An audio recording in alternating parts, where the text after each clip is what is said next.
an 89X sports presentation. The beginning of a new chapter in Lincoln College basketball. Romine puts it up and in, and it's good! Lakes win! Lakes win! Lakes win! Lakes just won the AIA Conference Championship on a buzzer beater. Lincoln College NAIA basketball action on 89X is brought to you by Grouse Chevrolet Buick in Lincoln, your CBD store on Broadway just off the square in Lincoln, the State Bank of Lincoln, now a division of Heartland Bank and Trust Company, the Abraham Lincoln Memorial Hospital Community Health Collaborative, the United Way of Logan County, and by Michelle Bauer, your country financial representative in Lincoln. And welcome to Deerfield, Illinois for the next installation of the Lady Lynx basketball season as we are in Deerfield, Illinois to take on the Trinity International Trojans on the road. I'm Spencer Davis. I'm joined by Adam Hoffman for this Lady Lynx basketball game. Adam, the Lynx coming off of a tough loss at Cardinal Stritch, and these Trojans also coming off against a loss against a tough St. Xavier team. What can we really expect coming into this game? You know, our girls, we lost that last game 94-78, but really the scoreboard told a different story. I think, Cardinal Stritch just was lights out in that first quarter, and it's really hard to just come back in that game at all. I mean, they were just unconscious from the three-point line, and it just kind of overwhelmed our girls, but we didn't play bad by any means. We were actually pretty well composed, and we played a pretty good game other than that. Autumn Gorham with 22 points leading the way for the Lynx last game, and Kalia Montero posted another double-double with 18 and 14 in points and rebounds respectively. Adam, we saw a lot of new faces in the starting lineup. What do you expect from these new faces today? I think Autumn Gorham is going to have another pretty big game. You know, she really took over in that third quarter, scoring, I think it was 12 points in that third quarter alone, and it was just that mid-range pull-up. She was just hitting it at a pretty good, consistent rate. She was 9 of 18 on the game from the field, so it's a pretty good field goal percentage. Hopefully she can bring that energy on the offensive end for the Lynx in this game as well. In order for the Lynx to win, do you have any keys to the game, what they need to do to get the job done? Rebounding. I think Trinity is a very good rebounding team.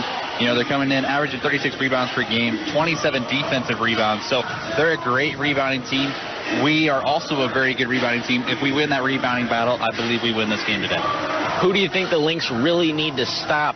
Alina Yanka is the one that really stands out on the stat sheet. I think it's going to have to be Kalia Montero. You know, she's our good post player as well. So it's got to be her. She's going to have to control the glass here for the Lady Lynx. And that's all the time we got for the pregame show. We're going to take a quick break for the national anthem, and we'll be back with the starting lineups. You're listening to Lady Lynx basketball on WLNX. Next, 89X. I'm a 40-year-old man that walked in there to get his high school diploma. It was very hard for me, but Miss Araceli, she gave me direction. At age 47, Marco finished his high school diploma. 50% of getting your high school diploma is walking through those doors. The other 50% is doing the work. No one gets a diploma alone. If you're thinking of finishing your high school diploma, you have help. Find free adult education classes near you at finishyourdiploma.org. That's finishyourdiploma.org. Brought to you by the Dollar General Literacy Foundation and the Ad Council. Now is the time for change. Now is the time to learn with and from each other. Now is the time to take action. Join your neighbors for the United Way of Illinois Equity Challenge to gain a deeper understanding about the impact inequality has on our community. Because united, we can create a stronger community. We accepted the challenge. Will you? Text 21-WEEK to 41444 to learn more. Benefits of quitting tobacco begin within 20 minutes. Within 24 hours, your chance of a heart attack decreases. Whether it is smoking, vaping, or chewing tobacco, we know it is hard to quit. Let Abraham Lincoln Memorial Hospital help. We are offering free one-on-one sessions with our on-site specialists to help you quit tobacco products. Yes, quitting tobacco can be a challenge, but it's one of the best things you can do for your health. Quitters always win, and you can too. Call 217-605-5111 for more information. Building relationships, supporting the community, and service. These are the things Country Financial stands for. More than just an office you pass by driving through town. Neighbors who lend a helping hand and support the fabric of our community. Contact your local Country Financial representative, Michelle Bauer, today. at 211 South Main in Lincoln. Call 217-735-9705 to talk about the things that are important to you and how we can help you protect them. And welcome back inside the Van Dixon Horn Arena here in Deerfield, Illinois. Adam, we are just back in time for the starting lineups. What do you have? Yeah, first off, for our ladies getting introduced first, we have number 0, Cecilia Grant. Number 2, Deja Weathersby. Number 3, Autumn Gorham. Number 12, Kalia Montero. And number 24, Elizabeth Mancoli. Like you said, Montero had a monster game in that last one. It's pretty much a norm for Montero that, 18-14, she can have to really control the glass today against this very good rebounding Trinity team. And now for the home team, the Trinity International Trojans. Adam. We got number 10, Danielle Lopez. Number 11, Carly Sheblow. Number 20, Alina Yanka. Number 35, Taylor Hibicki. And number 50, Brittany Gaffair. And as we kind of hinted about, Alina Yanke and Brittany Gaffair are kind of the standouts of this team. Yeah, Yanka comes in averaging 13 points per game, 6 rebounds, 24 blocks on the year, which is outstanding for 7 games. The whole team has 29 total blocks in the year, and Yanka has 24 of them, so she is definitely a beast in the paint. It'll be interesting to watch the Bancoli-Yanke matchup, because I think that's really what this game is going to come down to. Yeah, we're really trying to match our height, along with Trinity. 6'2" is Yanka stands. I think Bancoli's just about that. It's about 6'1". So then we have a lot of other girls with some height on our bench as well. So we should be able to match them size-wise. And in terms of the lineup for the Lynx, it's another new lineup. We've seen different combinations throughout the year. Montero seems to be the constant starter, though. Yeah, I think it's going to be mostly Montero's going to get the start pretty much every night, but we might, get some new guards in there as well. I think Gorham is also going to be a statement here in the starting lineup as well. She's got to be out there to start the game. So the Lynx, as Adam said, have Grant, Weathersby, Gorham, Bancoli, and Montero on the floor as their starters, which will be matched by the Trojans, Daniela Lopez, Sheblow, Yanka, Hibicki, and Gaffair. And a technical free throw is issued to start the game. Not sure why. And Hibicki is shooting the free throws, so she hits the first. And she hits the second, so the game is 2-0 before the shot clock or game clock has started. You don't see that too often. I'm not really sure why. It may be a uniform malfunction. We see those a lot. Yeah, or not a lot, but maybe a delay a game or something. I don't know. It was very odd. I've seen it before, but mostly, for high school guys, dunking in warm-ups or something, but no, either way. Gorham, baseline jumper is good to start. It's 2-0. 7 seconds into the game clock, though the 2 free throws before the game really started. Yeah, that was a good play there by Gorham, just coming off screen, hitting that nice little short corner jumper. Hibicki bringing the ball up the floor on the right side here for the Trojans. Finds a cutting Lopez, gets it into Yanka in the high post, guarded by Bancoli. She goes right, puts up a little hook, a little contact from Gorham, and she gets whistled for the foul. That's going to be the problem here for the Lynx. Starting out this game, you got to stay out of foul trouble this early in the ball game. Maybe just, see what she's going to do. If she gets an open layup, we'll take it here at the beginning. We don't want fouls in the beginning because we need them later on. Yanka, the junior forward out of Germany, with the 2 shots here, excuse me. Misses the first short. Maybe that's something we can look forward to as well. If Yanka is not a very good free throw shooter, we can, maybe use that to her advantage down the stretch here. Yanka's second is good. Bancoli takes it out of bounds here for the Lynx. Grant catches it left sideline. A little bit of a pressure here. Gorham up the court. Tries to get it in the post to Montero, but it's knocked out of bounds. Ball will stay with the Lynx. Yeah, Gorham was open there in the corner for 3. She decided not to take it. It was right where she hit her first jumper, so I think she just needs to take that instead of trying to force it inside. Grant lobs it into Weathersby. Weathersby moves right. Finds Gorham in the left wing, guarded by Lopez. Gets a screen from Montero. Gorham comes off of it. Bounce pass to Montero in the post in the back door. And a travel is called. It was a good play there from the Lynx. A lot of good ball movement there. Found Montero underneath, and she was trying to cut it across to Bancoli on the other block, but just took too many steps trying to do that. Lynx using a little bit of their own man-to-man pressure here. Sheblow bringing the ball up the floor here for the Trojans. She's guarded by Grant. Grant harassing near half court. Here's Lopez, top of the key. Yanka, elbow right now. She hands off. Gaffair drives. Looked like got away with a travel. Yanka, offensive rebound. Now Sheblo resets the offense. 5 seconds on the shot clock. Has to get going. Gets a screen from Yanka. She drives left. Goes all the way to the lane. Throws up a shot and in. I don't want to say that's a lucky shot, but I mean, it's kind of a running hook, and she got it to go. Weathersby gets it back to Grant. Gorham goes left side, drives, stops, fades away, puts it up. No good. Ball's tipped by Bankole, but Hibiki has it. Hibiki bringing it up the floor. Trojans. Gets it to Gaffair. Hands off. Hibiki drives the lane, goes baseline on Gorham, puts up a shot and in. That's still good defense there from Gorham, just going straight up. It's going to be an early timeout here for Coach Crawford, so we're going to take a break as well. You're listening to Lady Lynx basketball right here on 89X.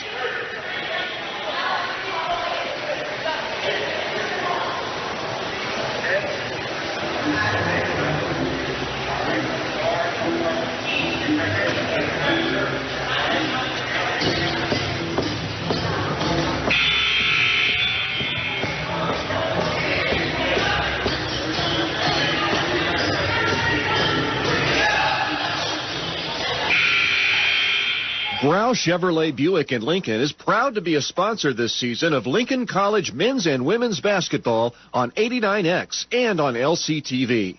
Thanks to their generous support, you'll never miss a single broadcast this season as the Lynx compete in NAIA action. Grau Chevrolet Buick has served the Lincoln and surrounding area with new and used vehicles, along with a complete service department since 1953. Grau is open Monday through Friday between 8 and 7 and on Saturdays 8 to 3. Grau Chevrolet Buick in Lincoln at 1905 North Kickapoo. Welcome back inside the Van Dixhorn Arena. Lynx just had a little possession there. Slaughter missed the layup, but it was tipped out of bounds by the Trojans. Ball will stay with the Lynx. Yeah, Gaffair came up limping on that last possession there, so she will take a seat and go immediately over to that trainer's table. Looks like she kind of came down on the ankle a little weird trying to get that rebound. Louisa Schmidt checks in here for the Trojans. Slaughter takes the ball out of bounds for the Lynx. She finds Montero. Montero does a spin move. Backing down Yanka. She puts it up. No good. Yanka with the rebound. Now Yanka brings it up the floor. Gets to Sheblo. Sheblo on the right side. Throws it over the head of Hibiki. Slaughter recovers it and goes up the floor here for the Lynx. She's on the right side. Goes left. Absorbs contact, and a foul is called on Daniela Lopez. That's a great play there from Slaughter. Just being aggressive in transition, just trying to get to the lane. It's going to be a foul every time. Sherney Flournoy, entry for the Lynx here, gets it into Slaughter. Slaughter on the right side sets up the offense. Bankole backs down Yanka, puts up a shot blocked by Yanka. Bankole recovers, and ball goes out of bounds off of Schmidt. And the Lynx will retain possession. Yeah, that was that rim protection there from Yanka. She got kind of bullied inside by Bankole, but then she just recovers very quickly and gets her hand up there to block the shot. Slaughter finds Bankole in the post. She kicks out Gorham. Thought about a three. Instead settles for a crossover. She goes left. Stops the free throw line looking for help. Still holding it, gets it to Bankole. Bankole finds Montero in the post. She backs down Schmidt and gets fouled. She will head to the line. Yeah, it was a great play there from Montero, just being aggressive down low and just going to get that foul 9 times out of 10. Lincoln College basketball on WLNX and LCTV is brought to you by the Abraham Lincoln Memorial Hospital Community Health Collaborative, who reminds you the benefits of quitting tobacco begins within 20 minutes. Whether it's smoking, vaping, or chewing tobacco, we know it's hard to quit. Let Abraham Lincoln Memorial Hospital help. Quitting tobacco can be one of the best things you can do for your health. Quitters always win. Call 217-605-5111 for more information. 1-2 there from Montero. Make 7-3 here with 7 minutes left to play in the first quarter. Here is Hibiki. Gets a screen from Schmidt. Schmidt drives the lane, absorbs contact from Slaughter, and they call a blocking foul. Now, I thought Slaughter was there. Seems like she was there before the takeoff, but maybe just not set all the way. Maybe, but she was nowhere really near that restricted area as well. They call the foul on the ground, so the Trojans will inbound. Sheblo's the one taking it out. Trying to find someone, finds Hibiki. Hibiki lobs it into the post for Yanka. Hit by Gorham, but Yanka recovers and lays it on the left side. 3-9 is the score in favor of the Trojans. It was a smart, no foul there from Gorham. She realizes she's very outside. Flournoy puts up a three, bounces off the rim twice, ball loose. Bankole recovers. Here's Gorham. She drives left, takes up a tough left-handed layup, and in. 5-9 is the score with 6:30 to play in the first quarter. Yeah, Gorham really knows how to get her shot. Either it's that pull-up or she's very good driving to the basket, very well balanced at all times. Hibiki drives left off of the double screen, gets stripped, and a jump ball is called. Great hustle by Gorham. Yeah, that's a great play from Slaughter and Gorham there, just kind of to jump that double team right away. And just that gets a jump ball, not a turnover, but I mean it'll change possession for the next jump ball. Reynolds checks in for Lopez for the Trojans. Sheblo takes it out of bounds on the sideline. She gets it into Yanka. Yanka goes left. Gets it back to Sheblo at the top of the key. Screen coming from Yanka. Sheblo kind of penetrates, pulls back out, now drives on the left side. Hibiki catches but travels. And Hibiki had good position down low, but right as soon as she caught that ball, just tried to get a little closer to the rim. Just did not put the ball on the floor, unfortunately. 6:11 here to play in the first quarter of this Lady Lynx basketball game here in Deerfield, Illinois. Slaughter goes left side on the sideline. She gets trapped. Almost gets trapped, slips out of it. Gets it to Bankole in the post, who puts it up with the right hand and in. That was a good play there from Bankole. Kind of getting Yanka up in the air first before she tried to make her move to the basket. Trojans lead 9-7 right now as Hibiki brings up the ball. Finds Reynolds, top of the key. She goes left, motions for Hibiki to cut back door. Sheblo has it. She's moving right, goes left, drives. Euro step, lays it up left-handed, misses, falls loose. Bankole ends up with it, gets it to Gorham. Gorham on the left side. Hesitation move. She drives all the way to the basket, stops, pulls up, misses, ball loose. Flournoy gets it. Now Gorham has it on the left wing, resets the offense. 15 on the shot clock, 5:20 to play in the first quarter. Gets a screen from Montero. Gorham, pull-up jumper off the front of the iron is no good. Montero offensive rebound gets blocked by Yanka. Thrown ahead by the Trojans, stolen by Slaughter. Slaughter, transition three is up and bang, drills it. That was a heads-up play there from Slaughter. I mean, she could have tried to go inside there, but notice no one's stopping her in the three-point line, so just stop and pop, let it fly. Lynx take the lead there. 10-9 is the score.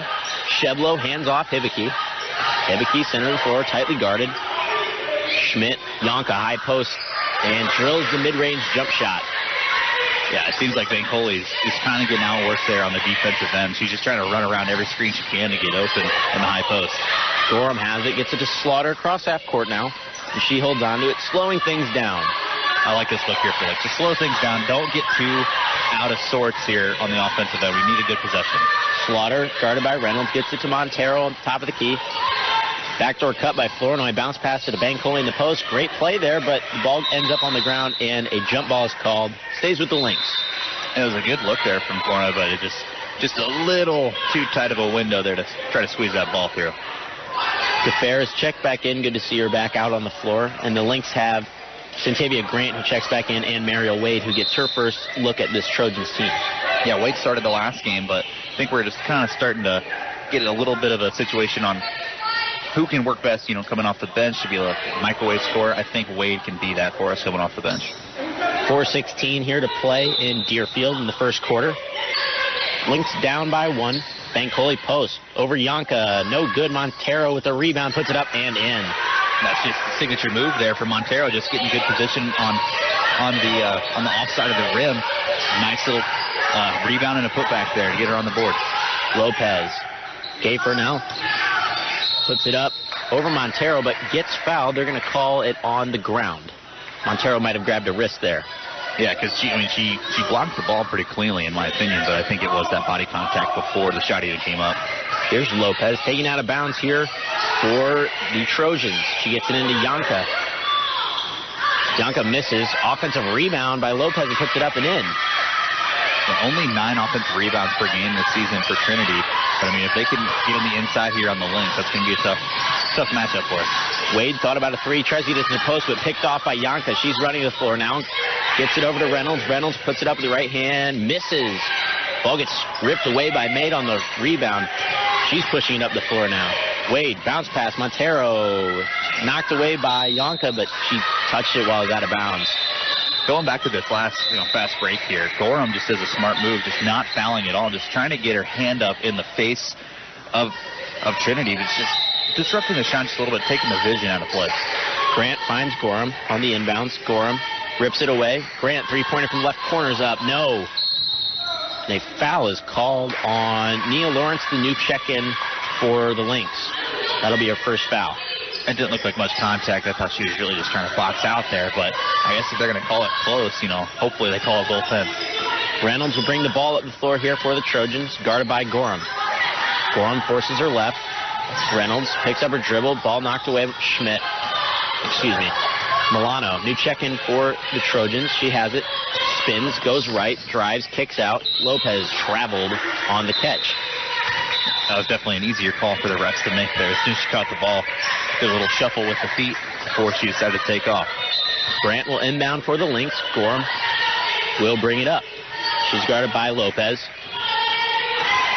Gorham moves to the right side of the floor. Goes between the legs, gets a screen from Lawrence. She goes left. Pull-up jumper from the elbow that she loves. No good. Ball's loose. DeFair has it. Throws it back in to save it. Autumn Gorham has it. Tries to get it to Montero and is tipped out of bounds by the Trojans. Yeah, it was kind of a broken play there from the Lynx from the start. But it was a good heads-up play for Gorham in transition. Noticing, off balance, trying to pass it there. She just comes up and just gets in the passing lane. Gula checks in here for the Trojans. Ball is loose. Gorham will pick it up across half court. Not every day you see a pickup of an inbounds play right there. Here's Wade. Wade moving left and gets fouled by Lopez. A little bit of a hand check there, would you say? Yeah, probably just a hand check call. It was definitely good heads-up play there from Wade, kind of selling that a little bit. I don't know if she lost the handle on purpose or is more of a just like a head, just lost the dribble. Grant has it on the left side. She gets a screen from Lawrence. And they call her for the moving screen. They say she was not set. That's going to be the second foul on Lawrence. She hasn't really played probably more than 3 minutes of the ball game yet. That's just a tough play inside. It seemed like she was set on that screen, but I think they're going to get her more for kind of lifting her arms, maybe. That's probably more of the foul for me. Milano checks in, or will take the ball out of bounds here for the Trojans. And Sheblo will bring it up the floor for them.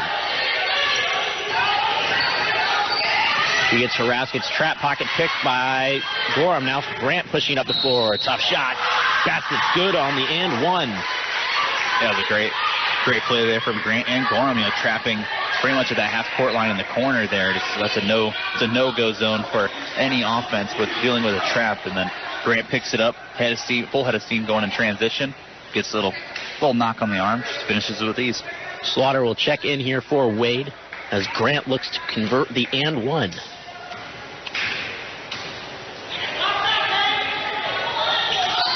Grant's free throw is good. Lynx up 15-13 with 2:15 to play in the first quarter. Sheblo will bring the ball up here for the Trojans. She finds Gula. Gula over to Gafair. Gafair drives right, lays it up. No good. Rebound Montero. That's a phrase you never get sick of. Yeah. Rebound by Montero. It seems like we uttered it probably 50 times a ball game, but it's just she's always in the right position. Erica Martin backs down her defender, puts it up. No good. Montero with a rebound and gets fouled.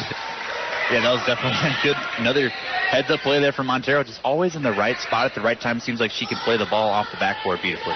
Lincoln College basketball on WLNX and LCTV is brought to you by the United Way of Logan County, who asks you to join the United Way of Illinois Equity Challenge to gain a deeper understanding about the impact inequality has on our community. Because, united, we can create a stronger community. Text 21-WEEK to 41444. Once again, text 21-WEEK to 41444. There's two free throws there for Montero. 17-13 Lynx trying to, expand this lead as best they can here. Sheblo, the point guard for the Trojans, goes right. Picked up by Grant. DeFair traveled on the catch. You see that play a lot. Yeah, it seems like, that's just what the Lady Trojans are going to have to deal with in this game. They're going to call it tight on the perimeter. You got to make sure you dribble. You got to make sure you dribble first before you take any steps. And as Adam mentioned on the pregame, the Trojans turn the ball over a lot, 21 per game on average. Here's Slaughter. Ball is loose, and it looks like a little bit of a spin move as if she was playing soccer and it just rolled out of bounds. It was a good dribble for soccer terms. Yes. It was a good dribble in between defenders, but it's just the wrong kind of dribbling that we needed at this time. Hibiki brings the ball up here for the Trojans. He passes left. Hibicki rolls off and scores. Nice little play there from Sheblo and Hibicki. It's kind of just like a give and go, just going around a couple of screens.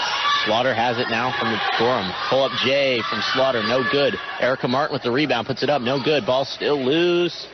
Will go out of bounds, and it will stay with the Lynx. Yeah, it seems like every time Erica Martin really touches the ball, she kind of gets a little nervous with the ball. She kind of throws up a wild shot, but she's going to get there eventually. Slaughter gets it in. Montero puts it up, no good. Montero offensive rebound, puts it up again, and that one is no good. But she will go to the line for 2 shots. Montero just being really aggressive down low. It just seems like every time she gets the ball, she just pounds the ball into the floor and just goes up with a full head of steam, looking for contact. Really, she's just trying to get fouled and go to the line. And Yanka is brought back in here for the Trojans, kind of to combat that, I think. First free throw from Montero is good. 18-15 is the score in favor of the Lynx. You think after a while maybe the Lady Trojans maybe fall into a zone here, make the Lynx even from the three-point line, because we've taken maybe 1 or 2 from the three-point line here in this first quarter. Gula outlets to Schmidt. She has it. Now Sheblo. Off the miss by Montero at the free throw line, and a foul is called on the Lynx. So they're going to give that one to Montero on the entry pass. Montero is a little confused there. I don't really know what they were looking at there. It didn't seem like there was a lot of contact. The cylinder of movement. She was restricting Yanka in the post move, but the foul is called. That's Montero's second, and she will head to the bench. That's a tough break for Montero. She's going to have to probably sit a little bit of this second quarter as well. Yanka will go to the line for 2 free throws as we are in the bonus. She makes the first. Both teams with 5 fouls in this quarter. 41.3 seconds to play. Hunter Thacker also checked in after that last free throw. Another shooter for us to try to get a good shot up. Yanka's second is also good. Martin gets it into Gorham. Gorham picked up by Sheblo around half court. Gorham finds Thacker. Right corner 3 is up and no good. Martin gets ripped away by Sheblo. Sheblo has it left side. Crosses over, goes back middle of the floor. Slaughter now on the other side of half court. Sheblo kind of just throws it and then tries to save it back in, but stepped out of bounds.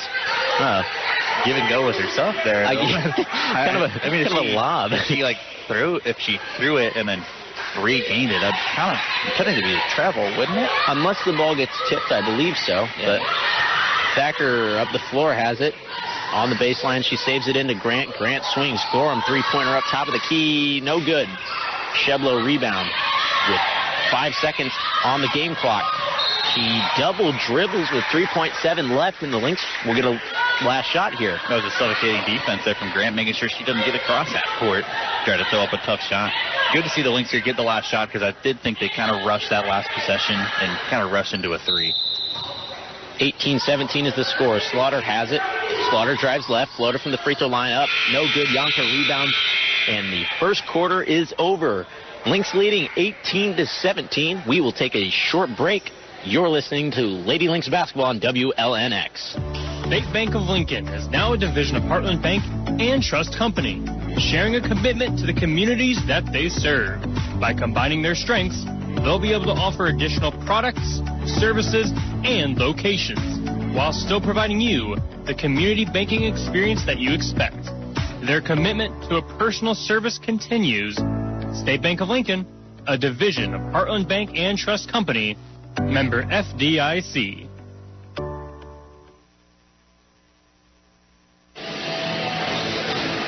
And we're back in Deerfield, Illinois, as the Lady Lynx are playing right now. We're about to start the second quarter, leading 18-17. Adam, great first quarter from the Lynx. What are you seeing out there? I think we're just being really aggressive, trying to get the ball in the paint. I think that's really the thing. We're doing a good job of, nice pull-up jumpers from the free throw line. As long as, easy shots. If they can get those to fall, then eventually we can expand our range to the three-point line. Not very many three-pointers attempted by either team in that first quarter. I don't even think Trinity took one, and Lynx maybe had 2 or 3. So it's been a really inside basketball game so far. They're just trying to get to the basket. It'd be interesting to see if either team switches to a zone here to kind of combat that inside presence. Yeah, I would think the Lynx maybe could try it to eliminate kind of that post presence, but also, I mean, that kind of opens up some offensive rebounds for Trinity, which they are pretty good at getting to the glass, so we've got to make sure we box out. Yeah, both teams with a lot of offensive rebounds in that first quarter. Montero leading the way in that category, as well as Yonka for the Trojans. Lynx will send out Grant, Gorham, Slaughter, Thacker, and Bancoli to start the second quarter as they are up 1. Inbound to Hibiki as the Trojans will start with the ball.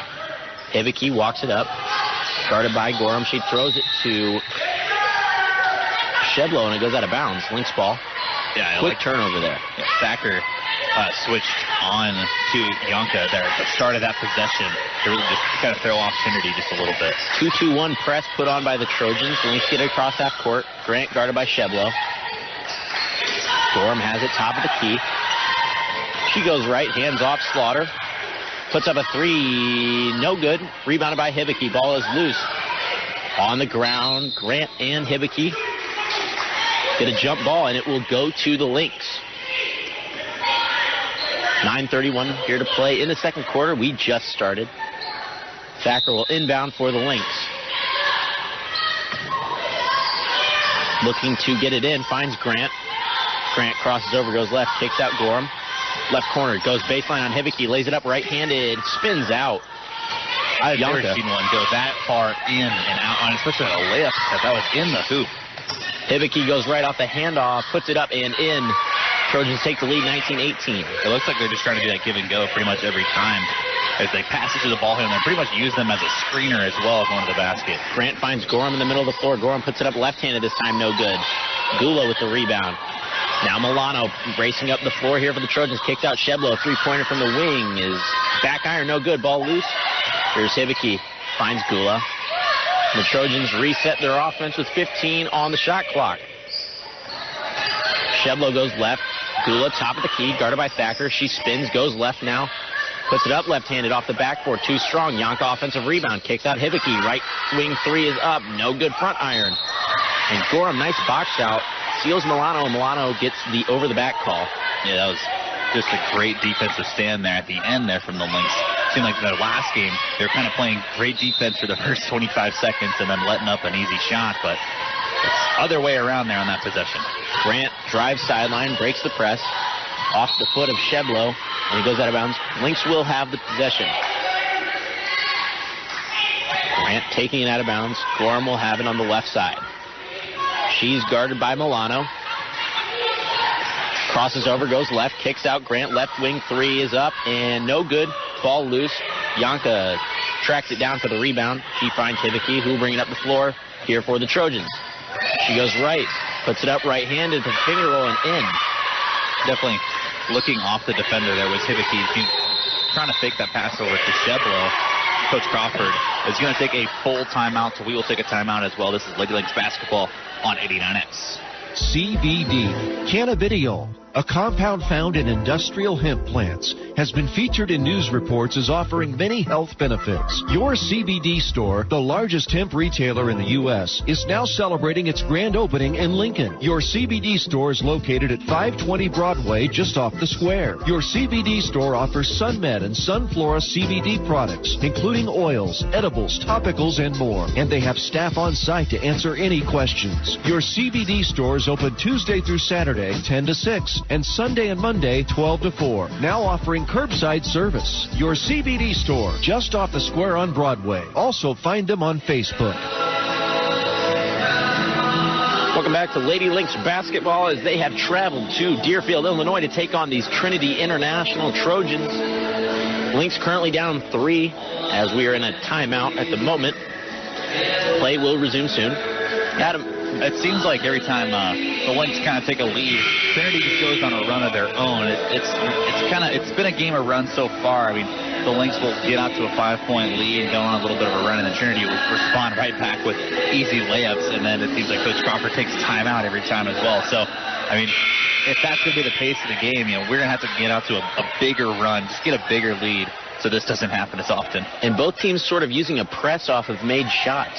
Yeah, I mean, we haven't seen the Lynx really do that to where it's really affecting anything yet. I mean, if they can get some steals off the press, that'd be great. But if not, I mean, just wasting some clock is also good. Slaughter crosses half court for the Lynx. Guarded by Sheblo. Crosses over, goes left. Bounce pass to Gorham. Gorham, Wade thought about a three in the left corner. She drives right instead, puts up a shot. No good. Yonka rebound. Lynx with some suffocating defense. Sheblo trying to find someone. Yonka has it now. Gets stripped by Slaughter from the behind, and the ball is loose now. And the jump ball is called. Slaughter took a hard shot to the knee there. Yeah, a little slow to get up. Yeah, Slaughter hit the deck really hard as well. I think maybe she landed knee first on the court, and it's never fun. Hey, you'll definitely feel that one pretty much instantaneously. And a timeout is taken by the Trojans as they were about to run out of time there on the sideline.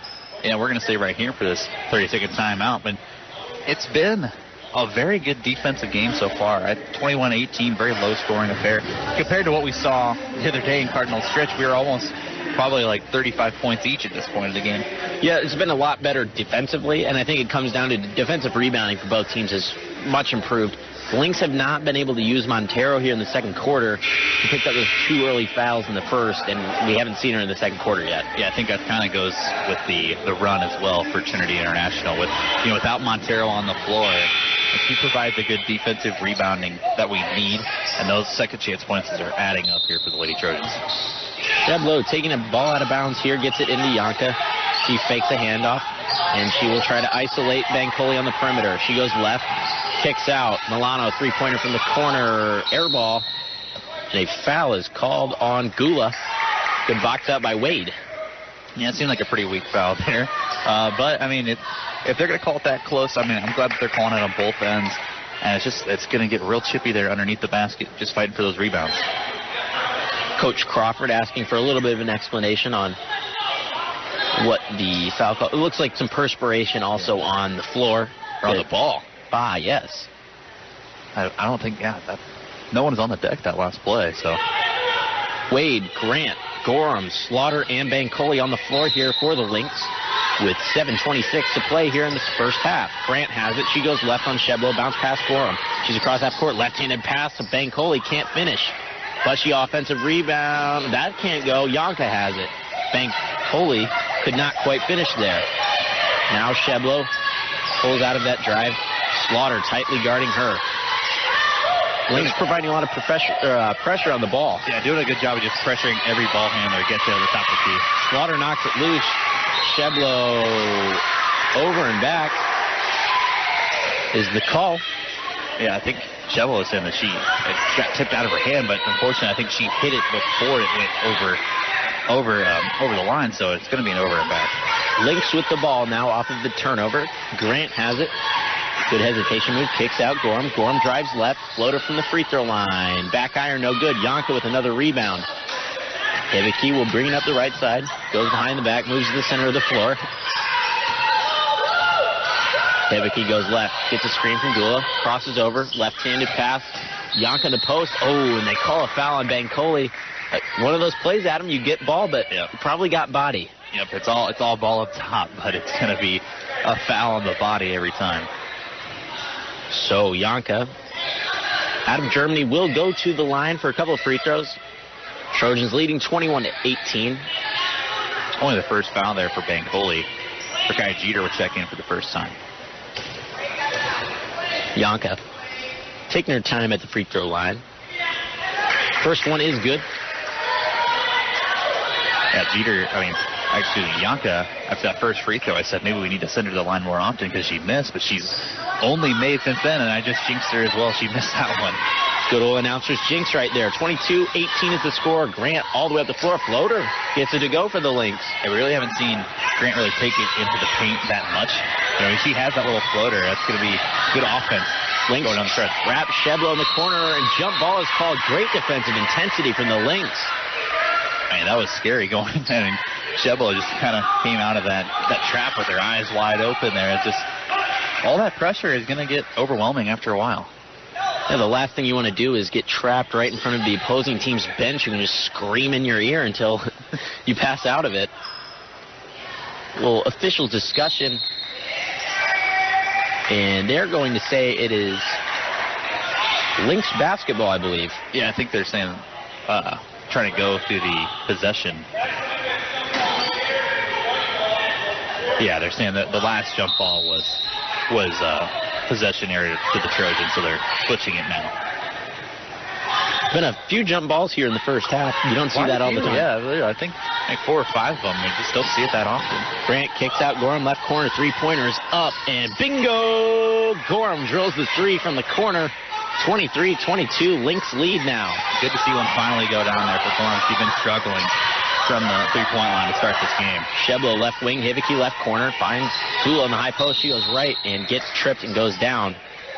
And a foul is called on the Lynx. Yeah, Lady Lynx fell back into a 2-3 zone right there, but they're doing the best they can. Gula just goes right to high post. That's how you beat that 2-3 zone. Sheblo will take it out of bounds here after the foul. Sheblo, Hibicki, Yanka. Mid-range, Jay kind of fading away. No good. Ball loose. Tipped out of bounds by Yanka. Lynx will get the ball. And then right after that 2-3 zone experiment there, we went right back into the man-to-man defense, and it kind of frustrated Trinity there on the inbound. Just kind of mix up the looks a little bit. Gaffair will check back in here for Gula. Trojans getting another person on the court. Here's Grant, picks up her dribble. Almost stolen by Hibicki, but Wade has it. Kicks Slaughter. Thought about a three, fakes, drives, kicks. Jeter puts it up and gets fouled, and she will go to the line. That was a good take there from Slaughter, and then just dishes off to Jeter, and it's going to be another foul here on Yanka. Lincoln College basketball on WLNX and LCTV is brought to you by State Bank of Lincoln, now a division of Heartland Bank and Trust Company, sharing a commitment to the communities they serve. By combining their strengths, they'll be able to offer additional products, services, and locations while still providing you the community banking experience you expect. Their commitment to personal service continues. State Bank of Lincoln, a division of Heartland Bank and Trust Company, member FDIC. 1-2 there from Jeter, 24-22 Lynx, holding on to that lead. Hibicki will walk the ball up the floor. Over to Lopez on the right wing. Gets it into Gaffair. Gaffair kicks back out. Left corner three from Sheblo. High arcing rainbow shot, and it goes in. Hit the rafters in the Van Dixon Arena. Well, that one about hit the rafters. It really did. I'm not exaggerating. That ball went about 10 feet in the air is what it felt like. Gorham three-pointer from the corner. Tries to respond. No. Ball is loose. She tries to save it, but it goes straight to Gaffair. Hibicki will bring it up the right side of the court. Hands off Lopez. Back to Hibicki. Tries to get it in the post. Jeter knocks it away from Yanka. Now Grant pushing up on the right side. She puts up, absorbs some contact. Finger roll, no good. Gorham tips it out. Offensive rebound for the Lynx. Grant, three-pointer from the right wing. Spins out. Gaffair, defensive rebound. Two decent looks there for the layup and for the three-point attempt. Just neither of them will fall. Hibicki, open shot from the wing and drills it for the three-pointer. 28-24 is the score now in favor of the Trojans. There's that Trinity run once again. The Lynx kind of got out to a little lead, and then they just go right back on the run. Here's Slaughter now middle of the floor, slowing the ball down a little bit. Frantic pace early on in the second quarter. Here's Grant now in the middle of the floor. Crosses over. Wade moves right, crosses. Between the legs, step back, mid-range J, off the front rim, no good. Yanka rebounds. Sheblo up the left side. Now is Lopez. She Euro steps, lays it up, no good. Jeter with the rebound. Now Grant will push it up. Actually, she decides to slow down a little bit. Coach Crawford is like, hey, slow down. Coach Crawford right behind Grant there at half court. She kind of well out of the coach's box. Hey, that extends. It's a little fluid out there. Slaughter gets fouled, and she will go to the line for 2 free throws with 3:35 to play here in the first half. Yeah, it was a great take there from Slaughter. Just being aggressive. I've seen the Lady Lynx just go to the basket, just head down, just trying to get to the basket or either get the basket or get to the foul line. They're doing a good job of that. Montero and Flournoy check back in here for the Lynx, as Iona Slaughter will shoot a couple of free throws.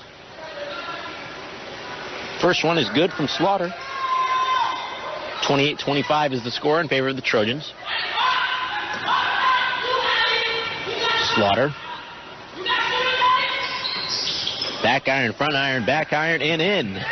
You can hear the assistant coach here for Trinity. This Courtney Peavy just shouting, who is boxing out? Yeah, you could hear her well, probably through the headset as well. Yeah, just to provide a little bit of crowd atmosphere almost during free throws. Lopez pump faked and forgot to dribble before she went to the lane. Yeah, it's been called every single time against Trinity. You gotta put the ball on the floor before you move, and it just seems like they're just shuffling the feet every time. Wade will inbound to Gorham. 2-2-1 press still from the Trojans. They kind of back off of that. A little soft press, really. Gorham will walk it up on the right side. Montero gets a screen. Here's Gorham, drives left. Tough lay-in from the left hand and gets it to go. Yeah, it was an easy play there from Gorham. I don't think she really gathered the ball. She gathered just with her left hand alone and finished with the left hand. It was a tough finish. Tie game here with 2:50 to play here in Deerfield, Illinois. 28 across the board. Ball gets tipped away. Gorham has it.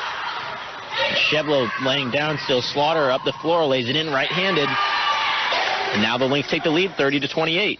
Shevlo looks a little banged up there. Might have taken a shot to the face. It was either the ball hitter or it was Gorham's hand hitter. Trying to blink away. It looks like she got poked in the eye. Hibicki swings over. And he gets it over to Gaffer, who travels. You got a little Coach Crawford fist bump right there after that foul or after that turnover. Lynx looking very inspired on the defensive end right now. It looked like a different team. Looks like, very full of life here. It just looks like they really want to play. They want to extend this lead. They're trying to get good shots. Really engaging on that defensive end. Easy to have energy when you're staying in games as they are right now. Slaughter gets a screen from Montero. She goes left. Yanka stops her. Ooh, nice shovel pass to Montero and finishes. That was a great shovel pass. Like you said, he got in the spin cycle right there and just dumped it off right to Montero, who's cutting to the basket. Here's Reynolds. She has it now. Lynx looking a little discombobulated. Reynolds puts up a three as she was open. No good. Wade has it. Wade now pushing it up on the left side. Up to Montero. Montero right hand and good. Nice little run the Lynx are on here as the Trojans have to take a timeout. Lynx leading 34-28. Yeah, so it's going to be a full timeout as well. So we're going to take a timeout as well. This is Lady Lynx basketball right here on 89X. Now is the time for change. Now is the time to learn with and from each other. Now is the time to take action. Join your neighbors for the United Way of Illinois Equity Challenge to gain a deeper understanding about the impact inequality has on our community. Because united, we can create a stronger community. We accepted the challenge. Will you? Text 21-WEEK to 41444 to learn more. And welcome back to the Van Dix-Horn Arena. I'm Spencer Davis, joined by Adam Hoffman. We got some Lady Lynx basketball going right now. 34-28 is the score in favor of the Lynx. We're looking to take their first lead into halftime this season. Really? Yeah, I guess so. I kind of got off to a very rough start at the beginning of the year, but we're looking pretty good right now. We got all of our girls pretty much back in rotation. And we're a pretty deep team, and it's really showing today. Just a lot of different bodies coming, rotating in and out for Coach Crawford.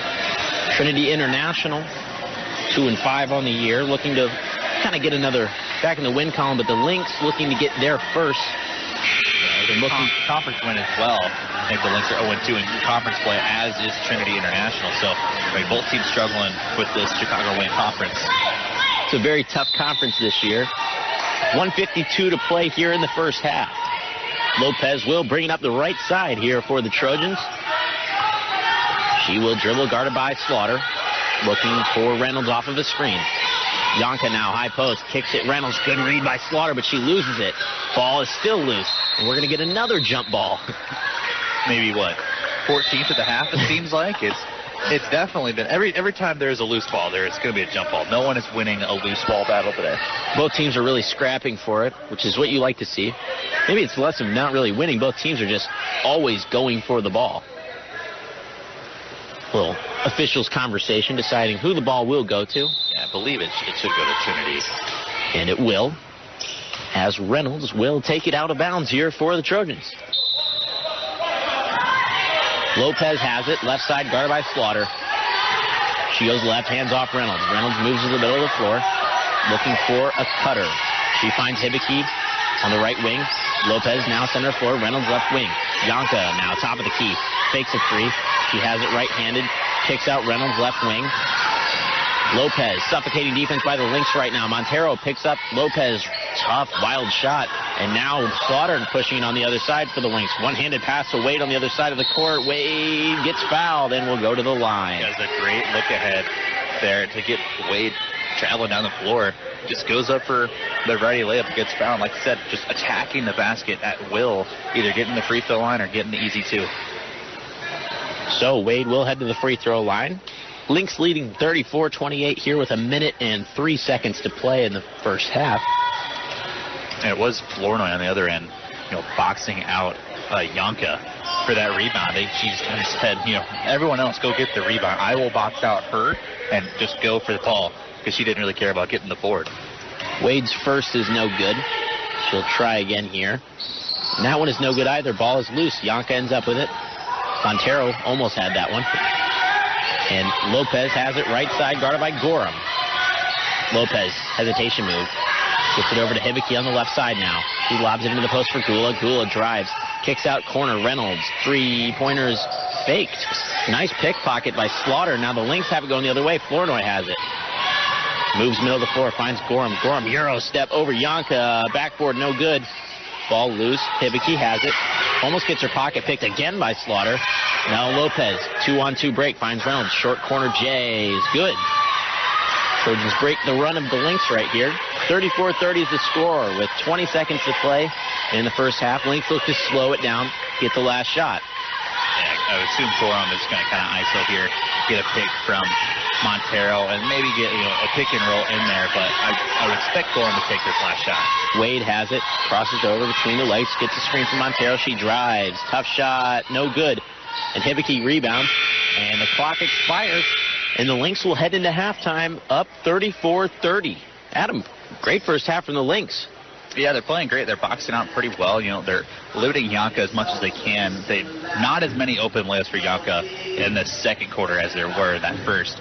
It seems like the Lynx are really trying to clog the lane regardless if they're in that man-to-man or that 2-3 zone. Making them say, beat us from the three-point line. Kind of, I dare you to shoot it. So I like that look from the Lady Lynx. They recognize they're not a very good three-point shooting team, so they're going to try to expose that.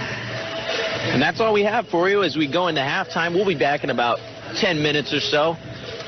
This is Lady Lynx basketball. Lynx up 34-30 at halftime. Make sure to tune in once again. You're listening to Lady Lynx basketball on WLNX. Discover why Lincoln College is growing. Lincoln College offers a private education at a public university cost in a diverse, welcoming environment. Students enjoy personalized attention in the classroom as well as plenty of clubs and organizations to round out the college experience. With bachelor and associate degree options, generous scholarships, and now 4-year intercollegiate athletics, it's no wonder why students are choosing Lincoln College. LincolnCollege.edu. Champions of Character connects communities and the NAIA championships across the United States. All 26-plus NAIA championship student athletes participate in a Teaming Up for Character activity. These activities are geared toward local communities' youth in schools and community centers. They are an integral part of every NAIA championship annually, impacting more than 25,000 individuals. For more information on character-driven collegiate athletics, head to naia.org/character. Jill, why don't you tell the class what you did this weekend? Well, my dad and I went in search of some magical minnows and found a zillion of them in the stream from our lookout rock. Then my sister and I escaped from an evil slug king and went back to my super twig fort for safety. Then we told stories till it got dark, and the Big Dipper led us all the way home. Where were you, Jill? We went to the forest. It's not that far away. Ask your parents to take you and your friends to the forest this week. It's closer than you think. Check out discovertheforest.org. Brought to you by the U.S. Forest Service and the Ad Council. Science papers aren't usually the best places to find a good story. I'm Dr. Lynn Pascarella, president of the Association of American Colleges and Universities. And today on the Academic Minute, Ryan Kelly, assistant professor in the School of Marine and Environmental Sciences at the University of Washington, discusses why that needs to change if scientists want to get their point across. As a rule, scientists aren't trained to be communicators. We're trained to keep our heads down and be persistent, to think rigorously and to worry about details. We do this sometimes for years and write up our findings in academic journals, which aren't exactly bestsellers. So it's no wonder that good science often struggles to find an audience, even when that audience is other scientists. Communications and marketing just isn't what we do. But neglecting this skill set comes at a cost. A lot of good science doesn't get read. And we know how often our papers are read because they get referenced by other scientists. And this is how science works. Every paper is a small brick in an ever-changing wall that makes up our understanding of the world we live in. So, a project I was involved in recently asked what makes one of these papers more influential. And to our surprise, we found that writing style has something to do with it. We looked at over 700 scientific papers on climate change, and we asked whether papers written in a more narrative style might be more influential than those with a drier, more expository style. Now, remarkably, we found that even in science, writing style really mattered. The most influential papers tended to include things like sensory language and cause and effect timelines, and even a direct appeal to the reader for a particular follow-up action. Perhaps even more surprising, we found that the most prestigious journals tended to feature articles that had more narrative content. We don't know if the really top journals pick the most readable articles, and that's why those articles are more influential, or if more narrative papers would be influential no matter what journal they're in. But we learned a really valuable lesson for scientists everywhere. If you want your science to matter, tell a story. That was Ryan Kelly of the University of Washington. You can find this, other segments, and more information about the professors at academicminute.org. Production support for the Academic Minute comes from AAC&U, advancing liberal learning and research for the public good.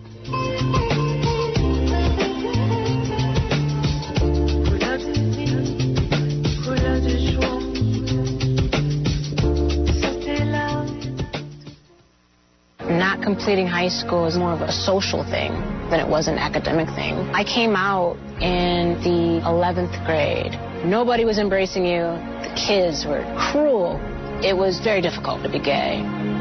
Even though all these years have passed, I still had that longing to have my diploma. The hard part was determining that I was going to do it, but I definitely didn't do it alone.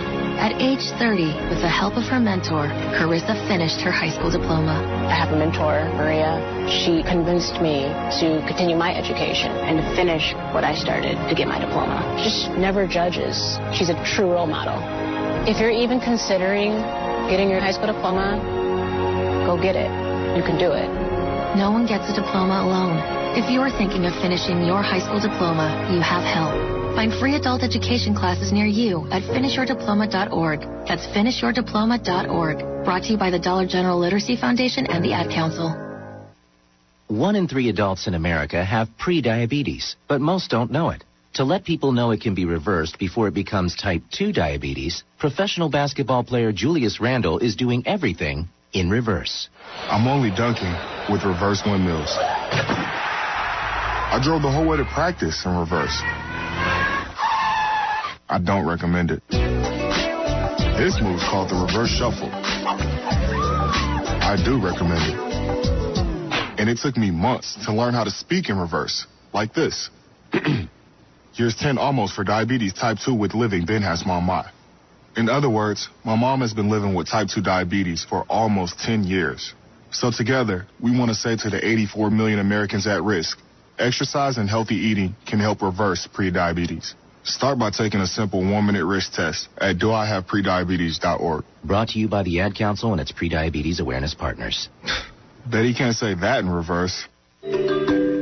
Caribbean coral reefs under siege. I'm Randy Simon, and this is Earthwise, a look at our changing environment. Coral reefs around the world have been suffering from warming seas and increasing acidification, both a result of human activity. In the Caribbean, a new threat has emerged in the form of invasive algae.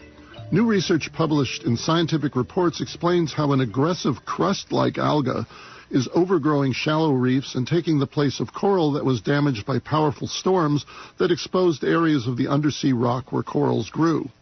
Researchers from Oxford University, the Carnegie Institution, and California State University Northridge have been studying these paisanolid algal crusts, or PACs, for several years in the U.S. Virgin Islands. The PAC has been out-competing coral larvae for surface space and then growing over the existing reef architecture, greatly damaging delicate reef ecosystems.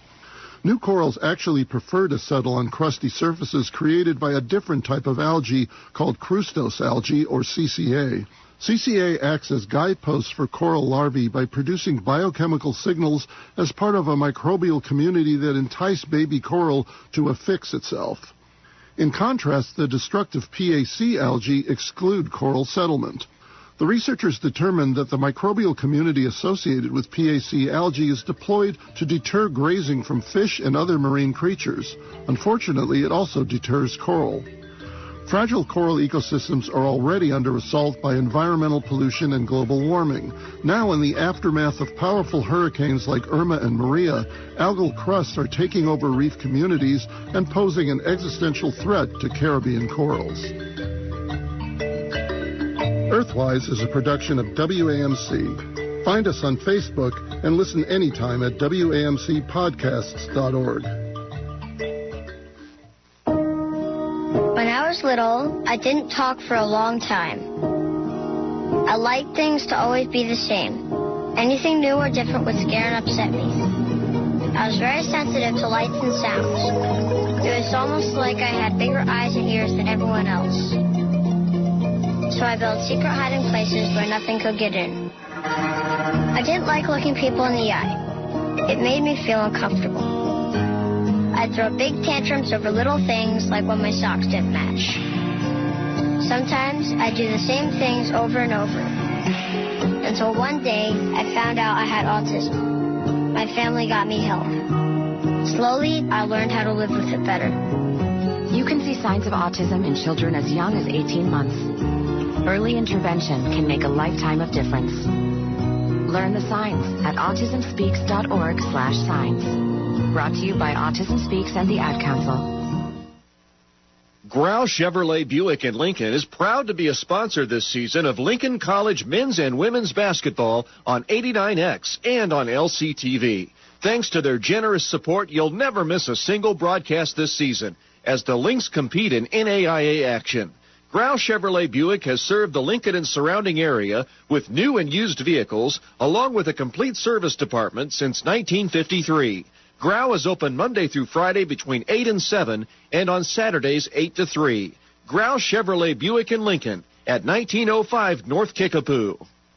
State Bank of Lincoln is now a division of Heartland Bank and Trust Company, sharing a commitment to the communities that they serve. By combining their strengths, they'll be able to offer additional products, services, and locations, while still providing you the community banking experience that you expect. Their commitment to a personal service continues. State Bank of Lincoln, a division of Heartland Bank and Trust Company, member FDIC. Building relationships, supporting the community, and service. These are the things Country Financial stands for. More than just an office you pass by driving through town. Neighbors who lend a helping hand and support the fabric of our community. Contact your local Country Financial representative, Michelle Bauer, today at 211 South Main in Lincoln. Call 217-735-9705 to talk about the things that are important to you and how we can help you protect them.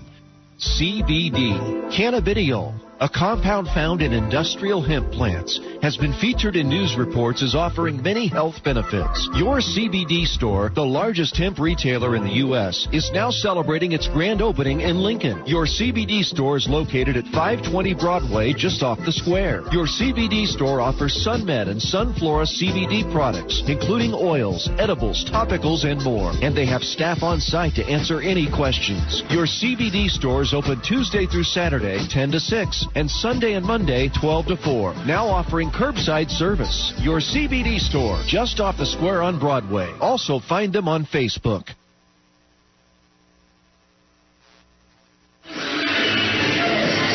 And welcome back to Deerfield, Illinois. I am Spencer Davis. Adam Hoffman is joining me. Adam, we've got some stats from the first half. Yeah, it was a great first half for the Lady Lynx. I'm going to start with the obvious 2 turnovers there in that first half. I mean, that is night and day from what we've seen from the Lady Lynx. I mean, just, 2 games ago? It seems like it was it was a 31 turnover game first half against St. Xavier, which is just, I've never seen that many in a first half, but this Lady Lynx, new career low going into halftime with only 2 turnovers. Montero did her thing there in the first, 10 and 5, but on the other end, Bianca, 8 points, but 11 rebounds on the day, so we got to stop her from being on the glass. Another thing, too, Trinity only took 5 threes in that first half, made 2 of them, so 40%. And I was looking over the stats as well, and it looks like the Lynx are shooting under 30% from the field, and they're still winning 35-30 going in the second half. Yeah, 29%, and then 22% from 3, and 61% from the free throw line. I got there quite a few times there in that first half. I like the aggression going to the line, but you got to knock down some more free throws if you want to pull away from this one. So, Adam, what do you think the key to this second half is for these Lady Lynx to hold on for their first win? Yeah, I think we got to rebound a little better. It's 24-17. We lost the rebound battle in that first half. It's got to be more than just Montero controlling the glass for us. I know that she is definitely one of the better rebounders in the country, but she got to have some help out there, or at least box everybody out and let her get the rebound. But you got to do some better jobs not preventing these offensive rebounds and the defense rebounds especially. Only 4 offensive rebounds for Trinity, but 20 on the defensive end definitely hurts. And granted, you will have more defensive rebounds, taking more shots and missing. But on the other side of things, Montero had 2 fouls in the first quarter, so it really limited her role in the second quarter. But I would assume she goes back to full minutes pretty much here. Yeah, I would assume so. And also got some confirmation that the technical foul at the beginning of the game was from Coach Crawford not telling who her starters were in time to the book. So that is new for me. I did not know that was a thing. I thought, sometimes the folks just give the starters right at the game is starting, I thought, but no, I guess not. I guess that's technical. Yeah, so that was the first time I've ever called a game and had it start 2-0 before the jump ball. Yeah, definitely a little odd. And also, Rakaya Jeter was left off of the scores book. She was not submitted, but she's playing. Because I said, was that the technical? Is that what it was from? And he said, no, it was for the, for not putting in the lineups in time. So I'm surprised that we didn't get any tech for not putting in Jeter into the scores book. Yeah, that seems like another one. That's usually what the technical is. And we are just about to start here in the second half. 34-30 is the score. Lynx leading. Trinity will send out their starters, minus Gaffer, who they're going to put in Gula instead. So it'll be Sheblo, Lopez, Yonka, and Hibiki to start for the Trojans. And for the Lynx, it'll be Mariel Wade, Autumn Gorham, Iona Slaughter, Kalia Montero, and Journey Flournoy. So a new group out there to start the half. And Hibiki did lead Trinity International in points in that first half with 13. She also added 5 rebounds as well. So, gotta slow her down a little bit here in the second half. Gorham goes left off the screen from Nate. Wade goes right now. Kicks out. Flournoy drives left. She kicks to Slaughter. Slaughter picks up her dribble in the lane. Tough floater. Misses. Saves right to Gula. And now Hibiki has it. She'll move it up the floor. Trap put on by the Lynx. Gula has it middle of the floor. Yonka. Sheblo left corner. Yonka through her hands. Slaughter harassing. Yonka bounce pass. Hibiki layup is good to start the scoring here in the second half. There's good pass there from Yonka. She realized that Florida was going to take a charge out. She keeps going at her. Gorham drives baseline. Charge. Good take by Gorham, but she could not slow up enough to avoid the charge by Gula. Yeah, Gula just stood in there and took that shot. She definitely gets up wincing just a little bit. I think she got a knee right to the stomach there from Gorham. Yeah, Gorham going at full speed there. Charges usually hurt. Yeah, they hurt. They hurt quite a bit. Little stoppage of play to get some sweat off the floor. It'll be Trojans ball. Out of bounds here.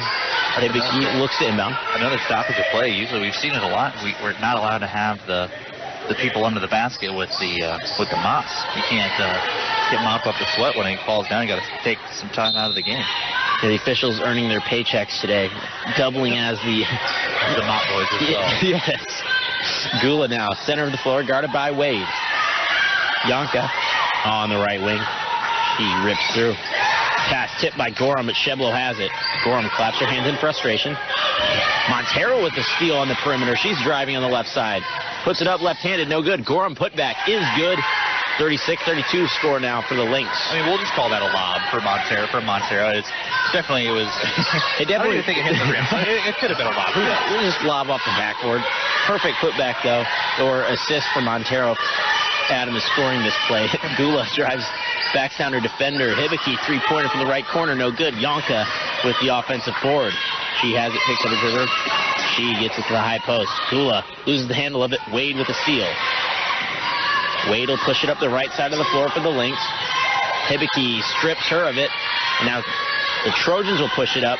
4-1 break here for the Trojans, and Slaughter gets whistled for the foul.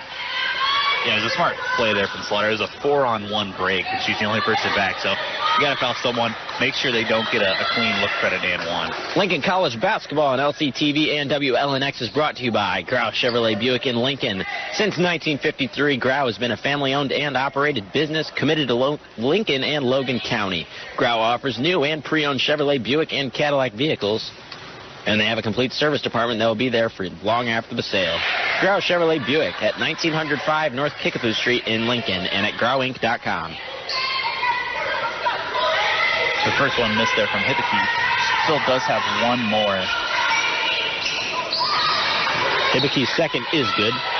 Flournoy on the left side, up the floor to Weathersby. Almost stolen.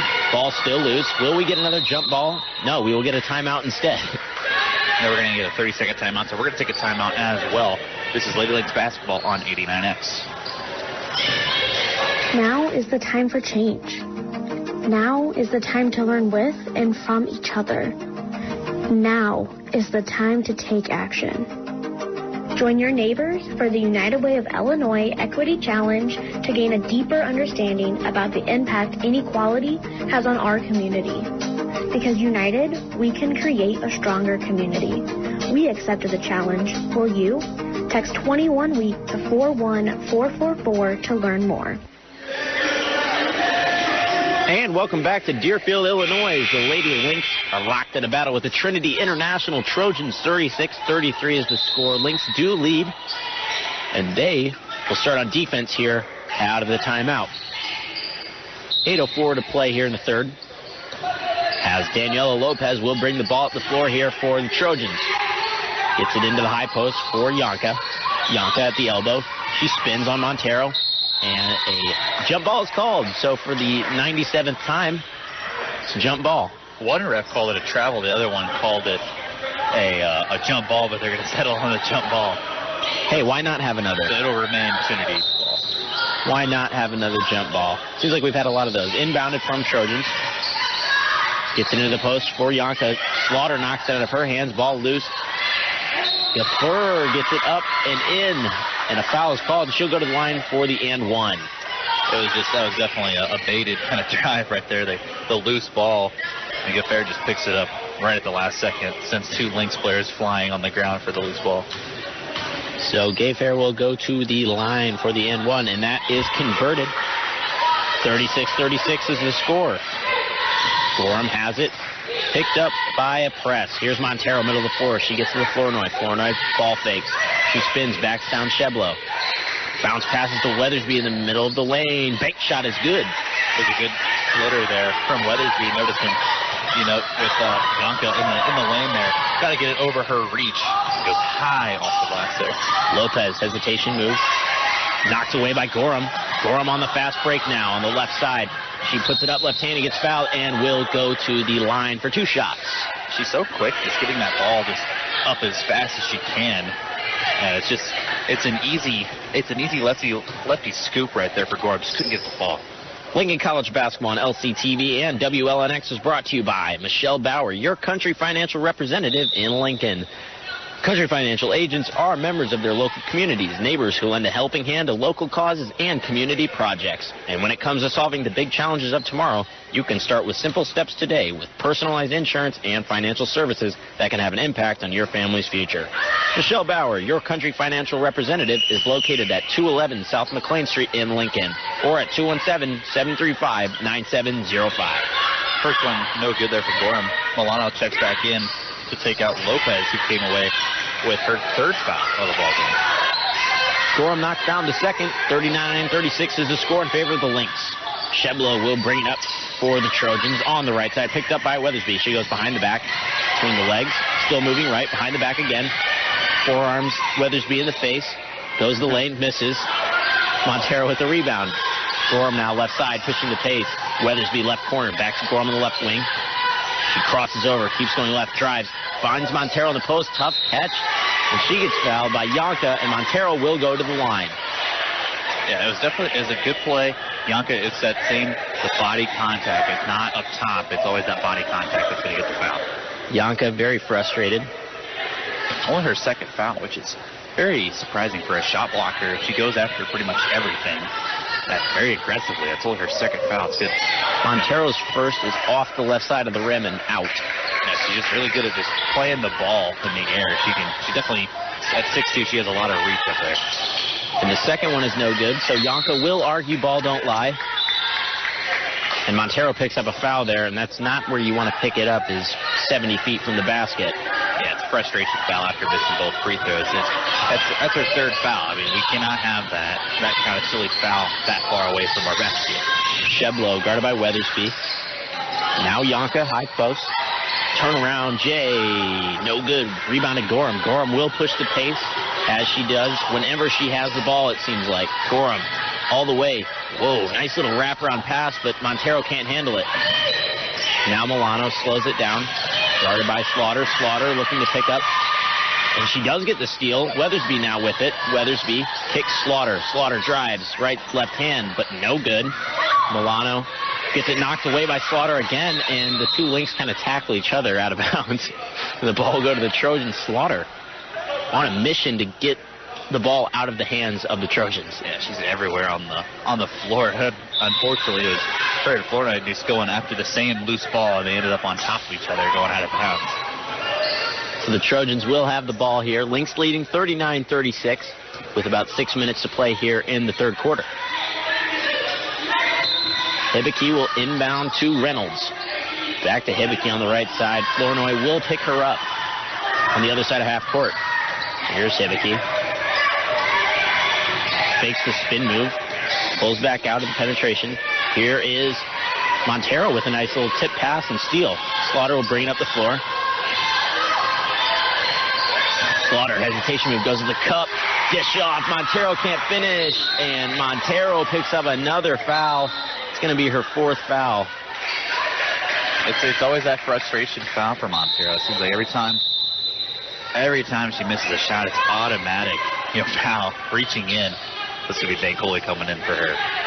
And it looks like Montero's caught in a tough spot there. She went up for the rebound, and Yanka came down with it and was turned away. And her arm kind of got pinched between Yanka's arm. But a foul is called. That'll be her fourth, as Adam said, and she'll go to the bench in favor of Bankole. Now in the bonus are the Trojans. Yanka will go to the line. Knocks down the first with 5:37 to play here in the third quarter.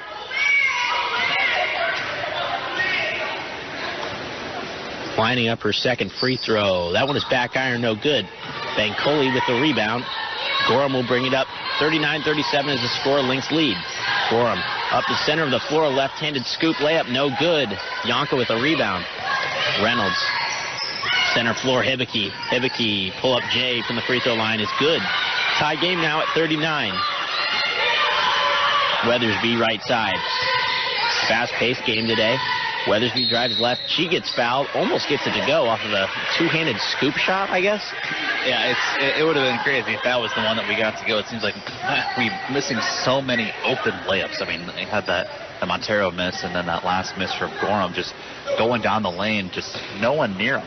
They're just missing wide open layups. Weathersby will go to the line for a couple of free throws after getting fouled on her drive.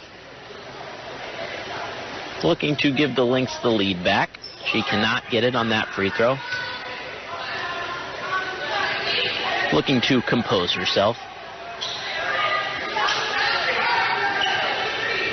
Officials having a little bit of a conversation between the players lined up at the free throw line. I was pretty sure that was like a warning from Sheblo and Flournoy to not talk as much, I guess. A little bit of jawing going back and forth. Weathersby knocks down the second free throw, 40-39. Now the score is leading. Sheblow guarded by Weathersby. Sheblow goes left, hands off Reynolds. Reynolds going to the lane. She kicks out Hibicki. Gets a screen. Flournoy staying with her. Hibicki gets baseline. Tip pass by Slaughter. Three-pointers up by Gaffair. No good. Offensive rebound, Hibicki. She puts it up. No good. Ball goes out of bounds off of Dockney, and that will go to the Lynx. It was luckily there for Bancoli. It was Yonka not getting that rebound secure, because when Bancoli came over to try to block the shot when she's already getting double teamed, just very lucky to not give up the offensive rebound. Storm drives, kicks Bancoli in the post. Ball is loose, and off of Bancoli.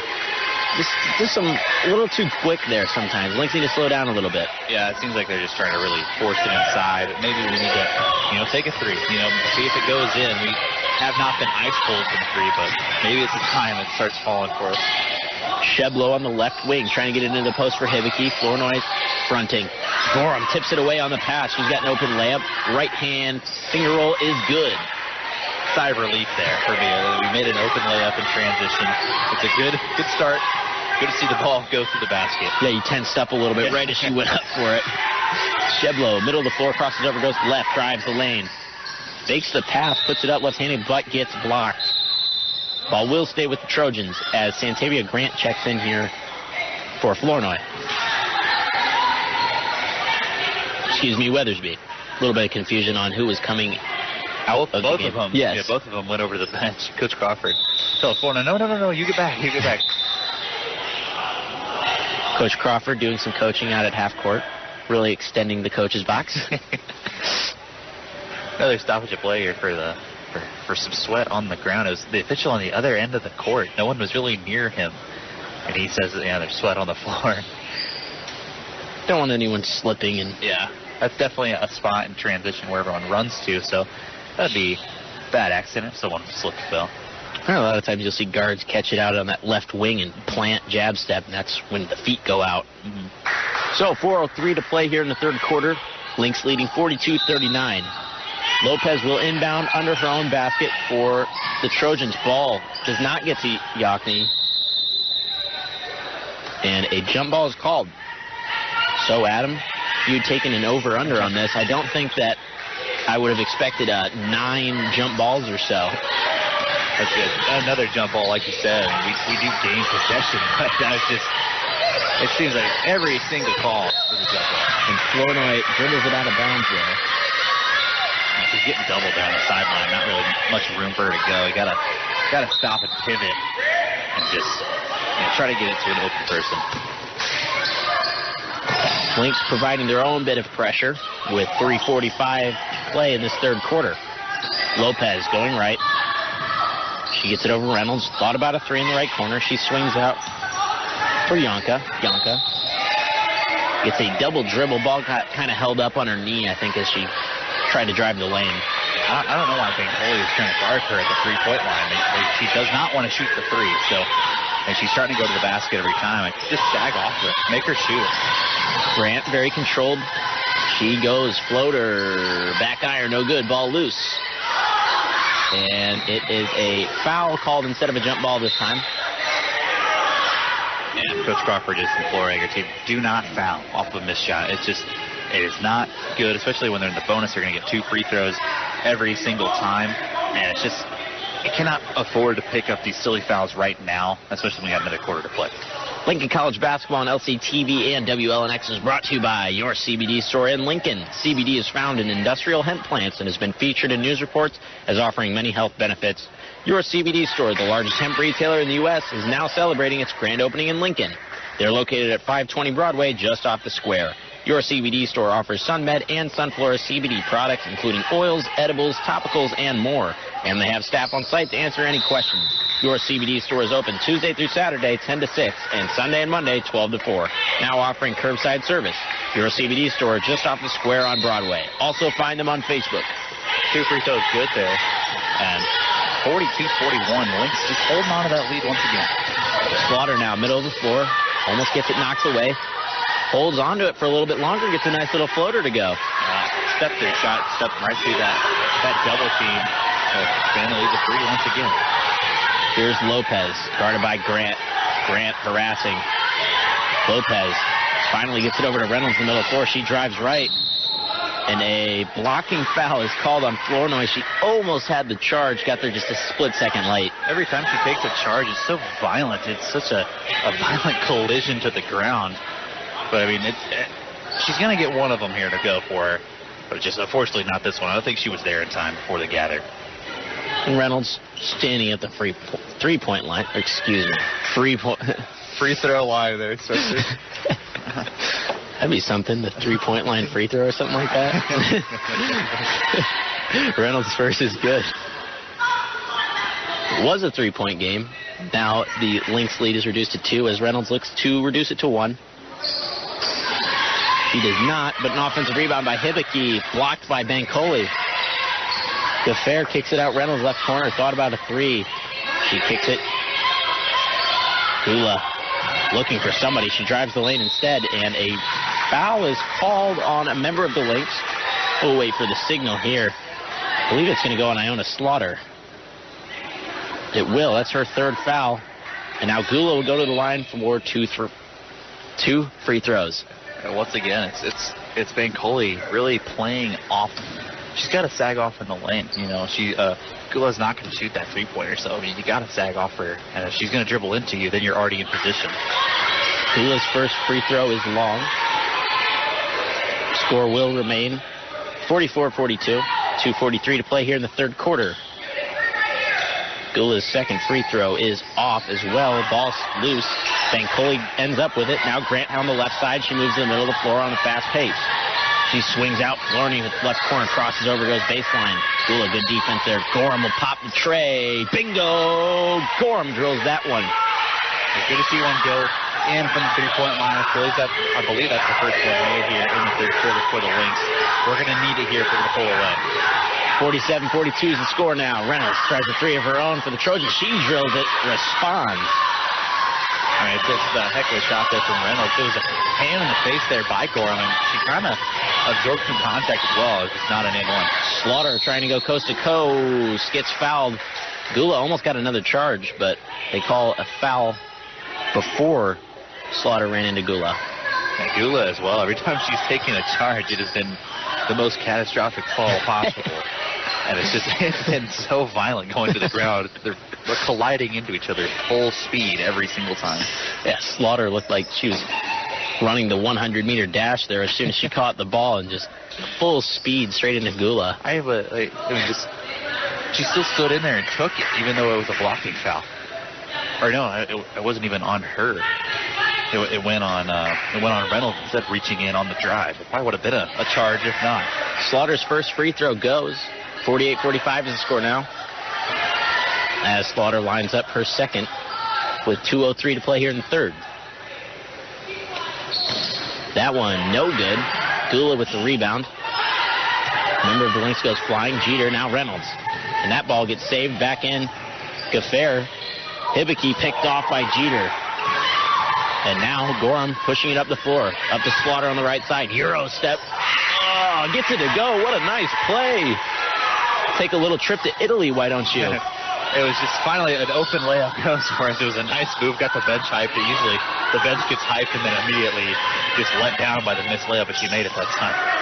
Slaughter rebound. There's a full court baseball pass up to Grant. She secures it on the sideline, crosses it. Oh, gets a little dance there from Reynolds and gets fouled.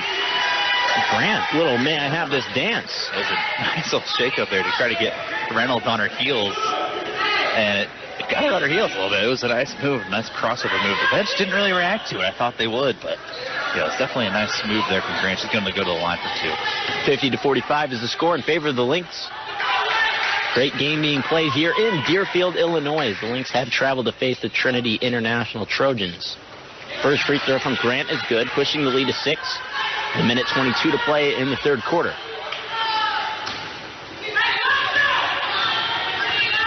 Grant, her second free throw, is also good.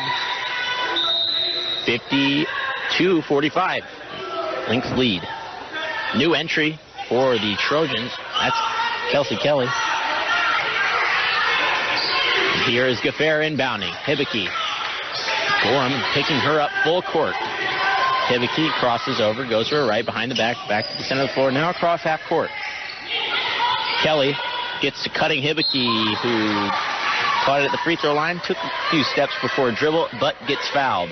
It's that give and go once again. It's just they're screening off of the ball handler, so it's a screen on the cut every single time, and it's working for them. They went to it a lot there in that first quarter, but they kind of abandoned it, and they're trying to get it back here to cut this lead down. Hibiki's first is good. And a little bit of confusion. Yeah, it's weird that the subs don't come in after that first free throw. They wait to see if that second free throw goes as well, then they stop play. That's not something you see every day. Slaughter comes out of the game here for the Lynx after logging some great minutes. Thacker checks in. Gorham will bring it up here for the Lynx. Grant drives center of the floor. Great find. Jeter puts it up. No good. Rebounded by Gaffair. Here's Hibiki. Gorham. Full court pressure.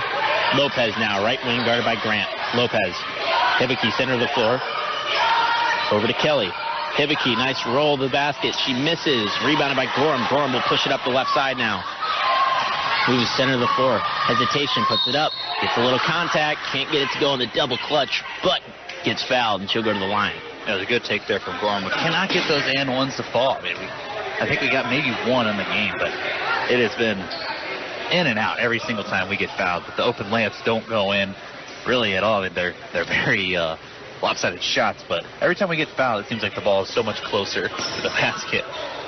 That's Lopez's fourth foul, so she will head to the bench as Gorham shoots a couple free throws here for the Lynx. First one is good with 37.7 left to play here in the third quarter.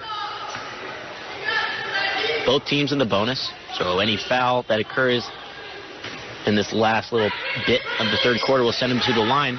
And the second is good as well. 54-47 is the score. Lynx lead. Hibiki will bring the ball at the floor. Flournoy picking her up.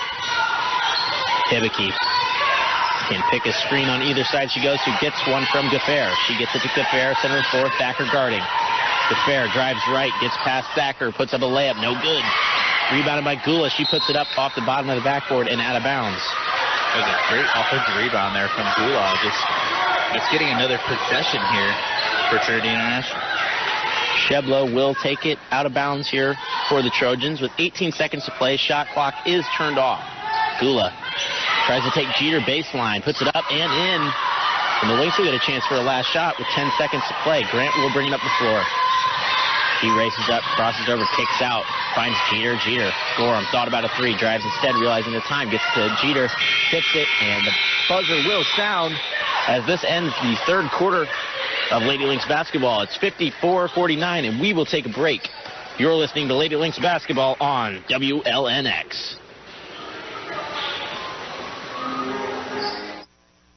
Building relationships, supporting the community, and service.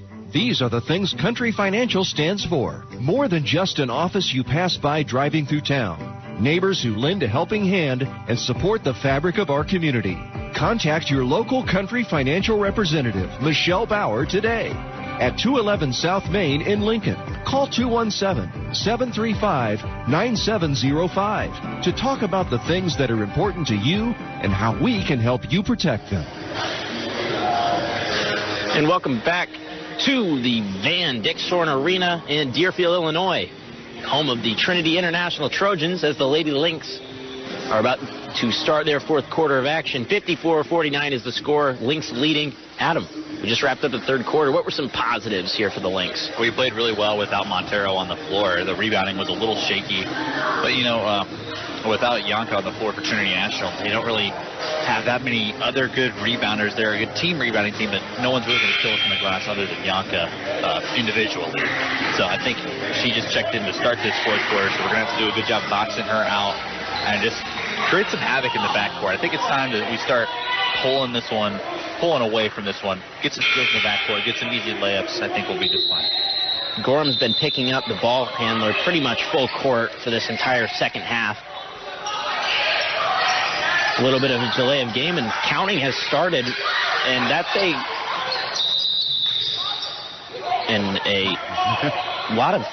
lot of confusion going on right now. We're not sure who's taking the ball out. Both teams took too long out of the break, and the official started counting, and neither team knew who was supposed to inbound. There was no point at all. So, he's got a warning there for Grant as well. So inbounded, the Trojans have the ball. Kelly on the right side. She's looking for somebody, finds Hibicki right corner, guarded by Thacker. She finds a cutting Kelly. She puts it up, no good. Jeter, rebound. Flournoy will push it up now. 3-on-3 break. Here's Thacker, left side, thought about a J. Instead, dribbles, pulls up, and drills it. There's a nice head fake there from Thacker. Just getting the defender in the air, goes right around her. It's an easy pull-up jumper. So, Lego goes it over, left-handed layup, gets it to go. It's a good matchup with Cheblo and Grant, and just Cheblo won that matchup, just getting right past Grant. Gorham now. Gets it to Thacker. Thacker pump fakes, drives baseline on Yonka. No good. Ball loose. Yonka could not quite corral it. Flournoy knocked it out of bounds. So Trojans will get the ball. Yeah, and Yonka just comes up a little shaky right there. I think the ball. And a conversation between the officials deems it Lynx ball. Yeah. I guess that you're going to say last touch there by Yonka. It was definitely it's very close play. Yep. Grant inbounds over to Flournoy. Gorham now on the left wing. Pops the tray. Bang. Drills that one from deep. That was from the parking lot. That was definitely the deepest three we've seen today. Cheblo drives and gets fouled by Grant. So that kind of stops the momentum there. 59-51 is the score. Lynx leading. Yeah, that was a smart play there for Cheblo. Notice that she blew by the defender and Grant, and sees Grant charging behind her, so she gets in front of her and stops. So it's going to be a foul. Kind of a Trae Young-esque play there. She drives. Cheblo. Yonka, top of the key. Bounce passes to Gula in the post. Gula puts it up with the right hand. Got it. Nice finish there from Gula. Gula turned into more help defense from the Lynx, but still got that tough shot to go. Grant now setting up her offense. She goes right, screened by Jeter. She kicks out. Hibicki with a steal. Jeter getting back on defense. Hibicki looking to take it all the way. Lays it up and gets fouled. Hard shot off the standard there. So Hibicki will go to the line after the foul on Jeter. That's only going to be Jeter's second foul. Nothing really to worry about. We're going to get Slaughter back in the game. Which I think is a smart move. It was definitely Grant who's going to sit out. Had a rough couple of minutes there for the Lady Lynx. Hibicki will go to the line here for the Trojans. She hits the first with 8:21 left to play here in this ladies basketball game. Her second is also good. Lynx still leading by 4. Here's Flournoy. Up to Slaughter on the left side. Nobody picks her up. Pull up Jay. Got it. Nice shot there by Slaughter. Hibicki will bring the ball up the floor. Not a lot of pressure there on her this time. She gets it over to Kelly on the right wing. Kelly back to Hibicki. Yonka, top of the key. Thacker riding some tight defense. Jeter almost knocks it away. Yonka takes it up and gets fouled. She will go to the line for 2 shots. I don't think that foul should go against Thacker. If anything, reaching in should be the call on Flournoy. But yeah, they are going to give it to Thacker. I thought Thacker did a pretty good job going straight up right there. I did as well. But Yonka will go to the line for 2 shots here. Her first is good. Lynx lead reduced to 5 with a free throw remaining. Yonka. Her second is also good. 61-57 is the score. Lynx still leading with 7:50 to play. Slaughter has it right side. She dribbles in her left hand in the center of the floor. She walks right, hands off Gorham. Gorham drives. Nice finish. She ducks underneath Yonka and still lays it in. Yeah, floating through the air as well. Goes up and under Yonka for that. Tough finish. Here's Hibicki driving left. She gets past Gorham. She puts it up and got fouled on her way to the basket. She'll go to the line now for 2 shots. I think they need to start realizing that Hibiki is kind of out of control going to the basket. Just if you don't foul and you just kind of go straight up with that, probably going to result in a missed shot anyway. If she does make it, good on her, but you got to just start hoping the best for a miss just off a good contest. Hibiki makes the first free throw of her 2. Here comes her second shot. That one is good as well. Lynx lead back to 4. Flournoy picked up full court by Sheblo. Jeter hands back off. Flournoy on the left side. Slaughter now middle of the floor, guarded by Hibiki. She crosses over, goes left, drives, kicks, Jeter, layup, good. Nice little play there by Slaughter and Jeter. She's so good at drawing the defense in and just dumping it off to a post player. It seems like she gets an open look for a post pretty much every time she touches the ball in the lane. Hibiki now center of the floor. Kelly on the right wing. She bounce passes Sheblo. 3-pointer from the top of the key is up. Off the back iron, long rebound. Sheblo fouls Flournoy. So the Lynx will get the ball. Slaughter will inbound. Gorham will bring it up the floor.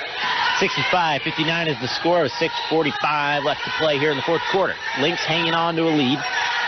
Gorham sizing up Sheblo. Gets a screen from Thacker. Gorham hesitates, drives lane, kicks out. Jeter hangs onto it. Gorham backs out. Yanka with the 3-point block. Gula with the rebound. Nice block attempt on a 3-pointer. Kelly racing up the floor now. Yanka in the post. Ball fakes. Travel. It was a good play there from Gorham on the other end. Even though she got blocked, didn't go for the ball, but she hit it to where it was not going to create a fast break opportunity for the Trinity. And a 30-second timeout is called by the Lynx. We're going to stay right here. Adam, tough little stretch there, but the Lynx are doing a great job of scoring after the Trojans score. And we're just hanging in there. I mean, we're not giving up the lead as much as we can. We're going to try to keep it to within a minimum 4. But, I mean, all we got to do is just hang on. Hit some free throws late because we're going to need them. Just keep being aggressive going to the basket. I know Gula's in there just trying to take a charge every single time, but you got to keep that in the back of your mind, but just kind of ignore and just go for a layup. 65-59 is the score. Lynx leading with 6:19 to play here in this Lady Lynx basketball game. Lynx will send out Gorham, Slaughter, Flournoy, Thacker, and Jeter. I would say stay tuned after this game. The men game will be on as well. Not really sure if that game is going to start right at 3 o'clock like it said.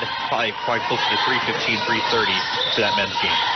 Gorham gets it across half court to Thacker. Thacker gets it to Flournoy in the right corner, guarded by Hibiki. Flournoy drives baseline like Hibiki has done so many times. Jeter gets fouled. She'll go to the free throw line. Good dish by Flournoy. That's a really good dish there from Flournoy. I'm surprised that pass got through. I think there's probably about 3 girls down low, but just a bullet bounce pass. I mean, you don't see that nice little bounce pass in the lane like that too often. Jeter will head to the line for a couple free throws now. Her first is no good. 6:05 here to play. That last foul did go on Gula. That's her second. Jeter's second one is good. 66-59 is the score now.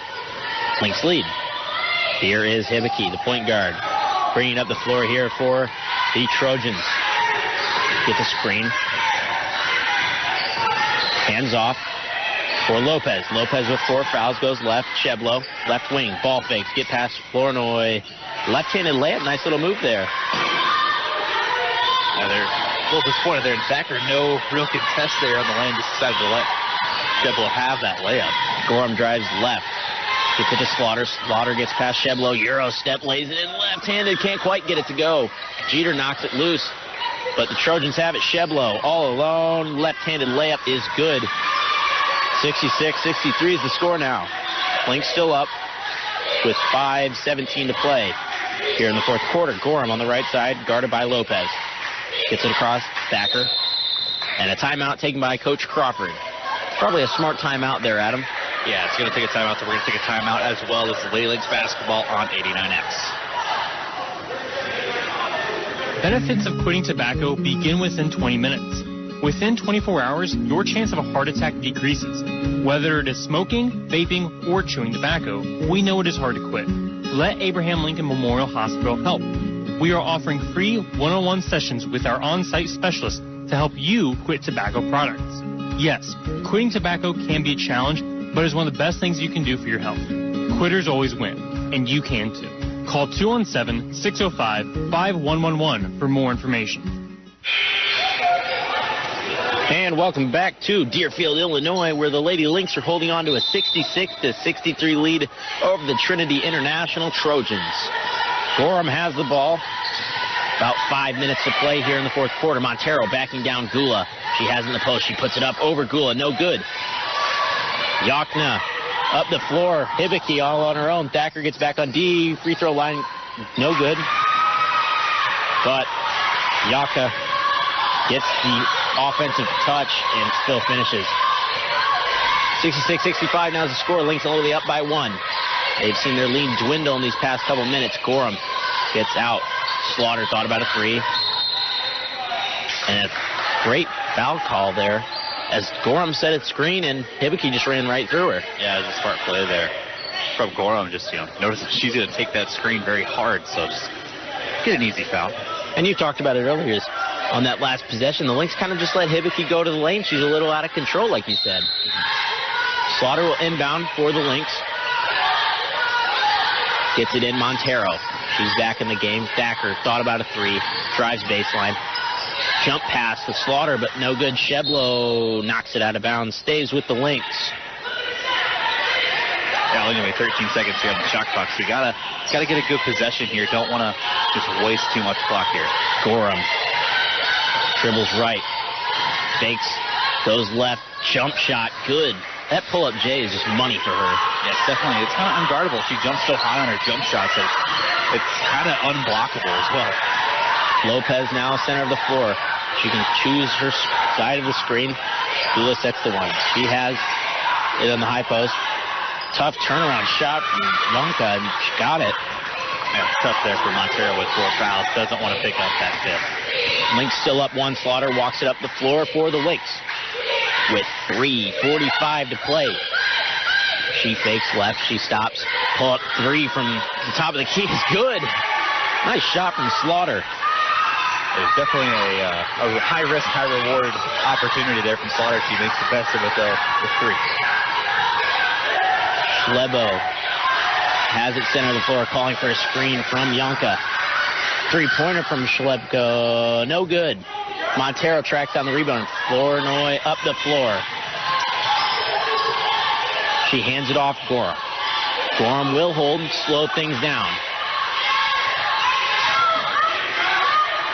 Gorham goes right. Crosses over. Kicks it to Montero. Montero tries to get it back to Gorham. Gorham puts it up over Yonka and gets it to go. Not very often you see the third-ranked shot blocker in the nation get scored on. Yeah, shot it right over her, too. I mean, right in her face. Lopez clearing out. Hands off Hibiki. Yonka, left wing. Bounce pass to Gula in the post. She gets past Thacker. Puts it up left-handed and in. 73-69 is the score. Lynx leading still. Gorham slowing it down. Lynx looking to control the game now as they're still up by 4 with 2:30 to play. Trojans hoping to get a stop. Gorham listening to Coach Crawford, who can kind of just talk to her right in front of the sideline. Gorham, isolation ball, goes left, puts it up right-handed, no good. Ball knocked loose, and it was stay with the Lynx. Yeah, they said that one's last touch by Yonka. It was Montero cutting in, trying to get the offensive rebound. Now they're going to talk to the officials here. Probably going to switch this one up. It sure looked like Montero knocked it out of Yonka's hands there. 73-69 is the score here in the fourth quarter with 2:13 to play. Lynx are leading, looking for their first win of the year. Ball will stay with the Lynx. Slaughter inbounding. Gorham, left wing. Thought about that three-pointer she loves. Thacker sizing up Gula. Dribbling with the right hand, gets to Slaughter, top of the key. 10 seconds on the shot clock. Slaughter drives. Tough double clutch shot, gets fouled, and will go to the line. Just going to the basket with head down once again. I mean, just going full head of steam. Just trying to get the basket, trying to get the free throw line. I love the aggression the Lady Lynx have been playing with all day. Slaughter, a couple free throws with 2:01 left to play here in the fourth quarter. Looking to push the Lynx lead. Hits the first, spins it in. Lynx up 5 now. Last foul went on Hibiki. That was her second. Nothing to worry about this late in the game. Slaughter's second, off the front of the iron, then side, no good. 74-69 is the score. Hibiki, right side. She gets it. Let's go. Three-pointer is up. No. Good box out by Flournoy and draws the foul on Hibiki. Textbook box out right there. That was definitely a heads-up play there from Flournoy, just getting that over-the-back call. Even if it was at pretty much the three-point line of a box out, it's still great. Coaches always preach box out no matter where you are. Flournoy took that one to heart. Gets fouled and will go to the line as the Lynx are now in the bonus. This is where we win the game right here. If we knock down some free throws, we're going to have probably no problem finishing this game up. Flournoy at the line here for the Lynx. First is good. 75-69 is the score with 1:49 to play here in Deerfield, Illinois. Flournoy's second, also good. The Lynx lead up to 7 now. Lopez with 4 fouls brings it up the floor. She goes left. She goes baseline. She gets fouled. Flournoy now will send Lopez to the line. As both teams now in the bonus with 1:41 to play, we'll be shooting free throws after any foul. That's going to be Flournoy's 4th, too. So, one more than she has done. Her and Montero both with 4 fouls. Got to be careful out there. Don't pick up any useless fouls. Lopez is first. It's no good. And we talked about that one play where Thacker got the foul instead of Flournoy. Flournoy would have been out of the game if that foul was called on her. So Lopez with her second free throw after missing her first. Second free throw is pure. 76-70. 1:40 to play. Flournoy splits the trap. Bounce passes Montero. She has the left side. Gorham. Guarded by Hibiki. Gorham will walk it over to the left side, set up the offense. 15 seconds on the shot clock, 1:25 on the game clock. Gorham drives right, stops. Little hesitation move, gets it to go. She's just so good inside the arc, even outside. She's so on balance every time she takes the jumper. She gets a good look at everything. Gula almost gets stripped. She'll go left, spins over Montero, puts it up and in. Smart play by Montero not to foul right there. Timeout is taken. We'll stay here. Yeah, it's Montero just making a good business decision right there, not picking up that foul. We need her on the court here to get a rebound for us. And maybe just a putback as well. We need her on the floor, so cannot pick up that 5th foul. 1:06 to play here in the fourth quarter of the ladies basketball game between Trinity International and Lincoln. Adam, with the Lynx up 6 here, minute left, minute and change. What do the Lynx need to do to really close out this game?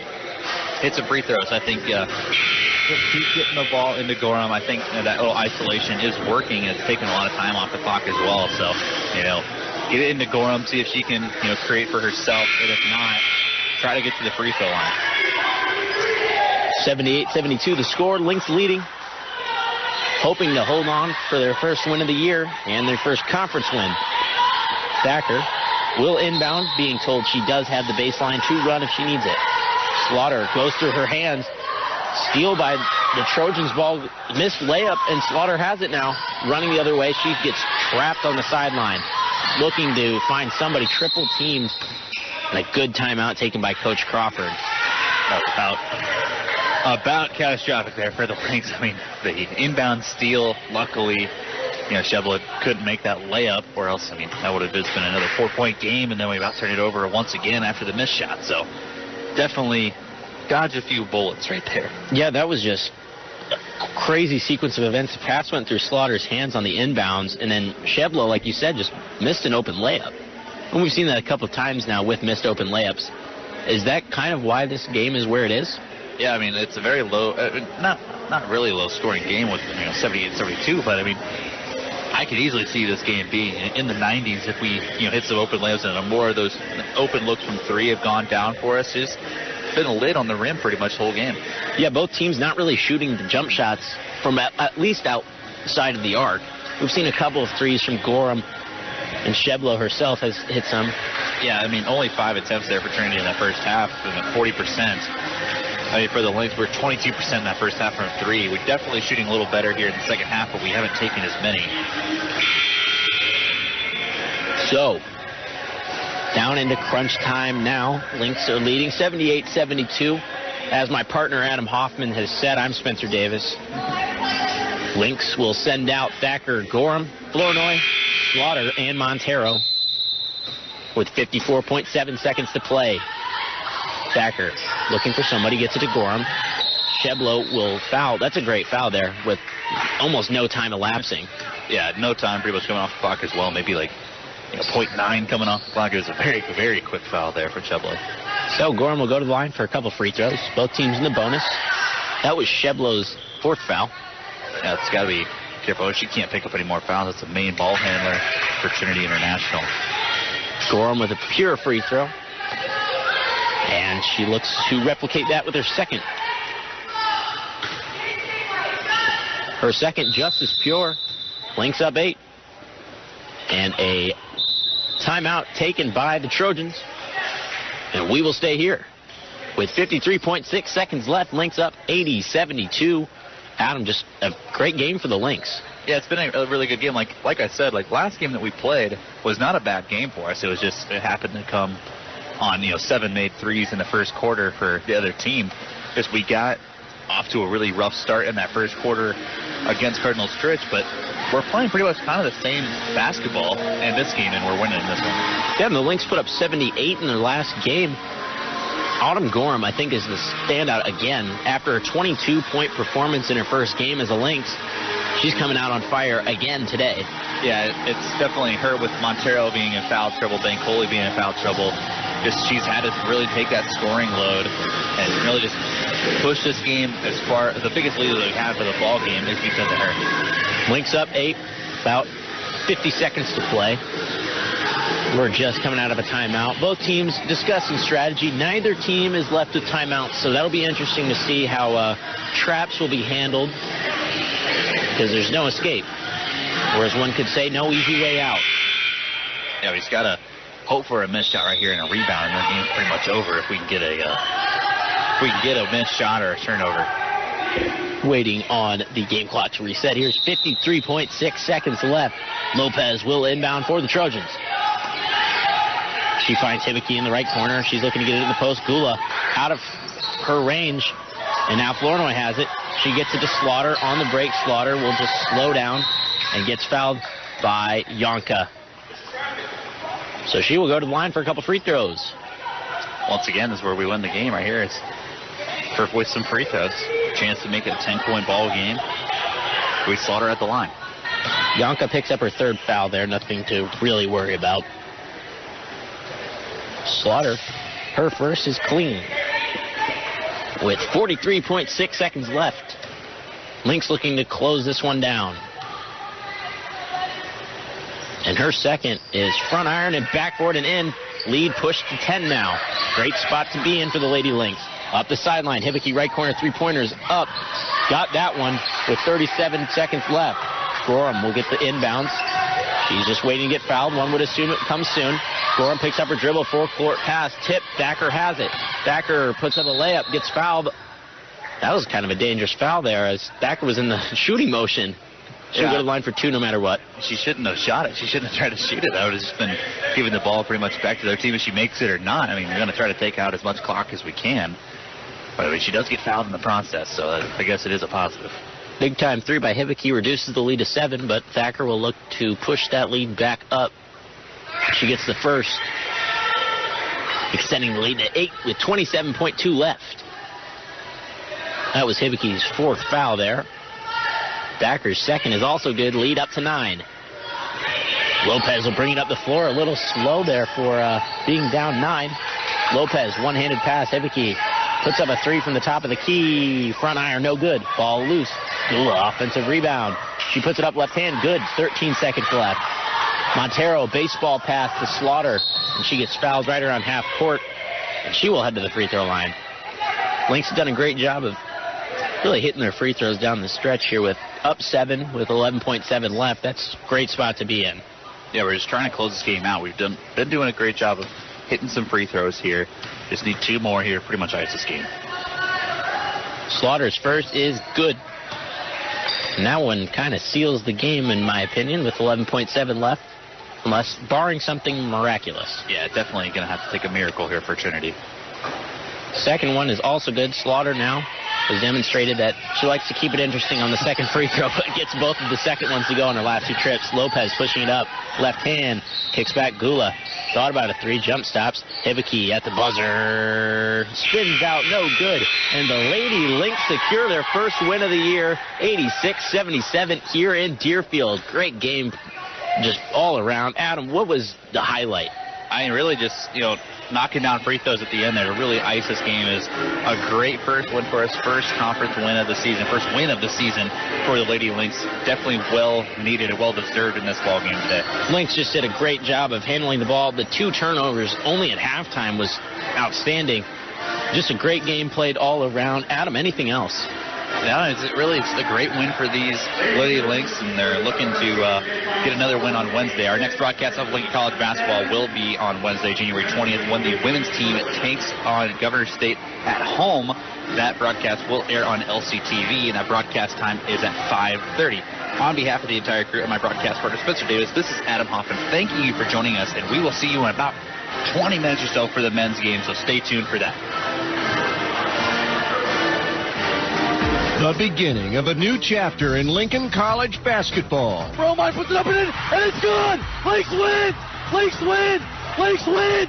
Lakes just won the AII Conference Championship on a buzzer beater. Lincoln College NAIA basketball action on 89X is brought to you by Grouse Chevrolet Buick in Lincoln. Your CBD store on Broadway, just off the square in Lincoln. The State Bank of Lincoln, now a division of Heartland Bank and Trust Company. The Abraham Lincoln Memorial Hospital Community Health Collaborative. The United Way of Logan County. And by Michelle Bauer, your country financial representative in Lincoln.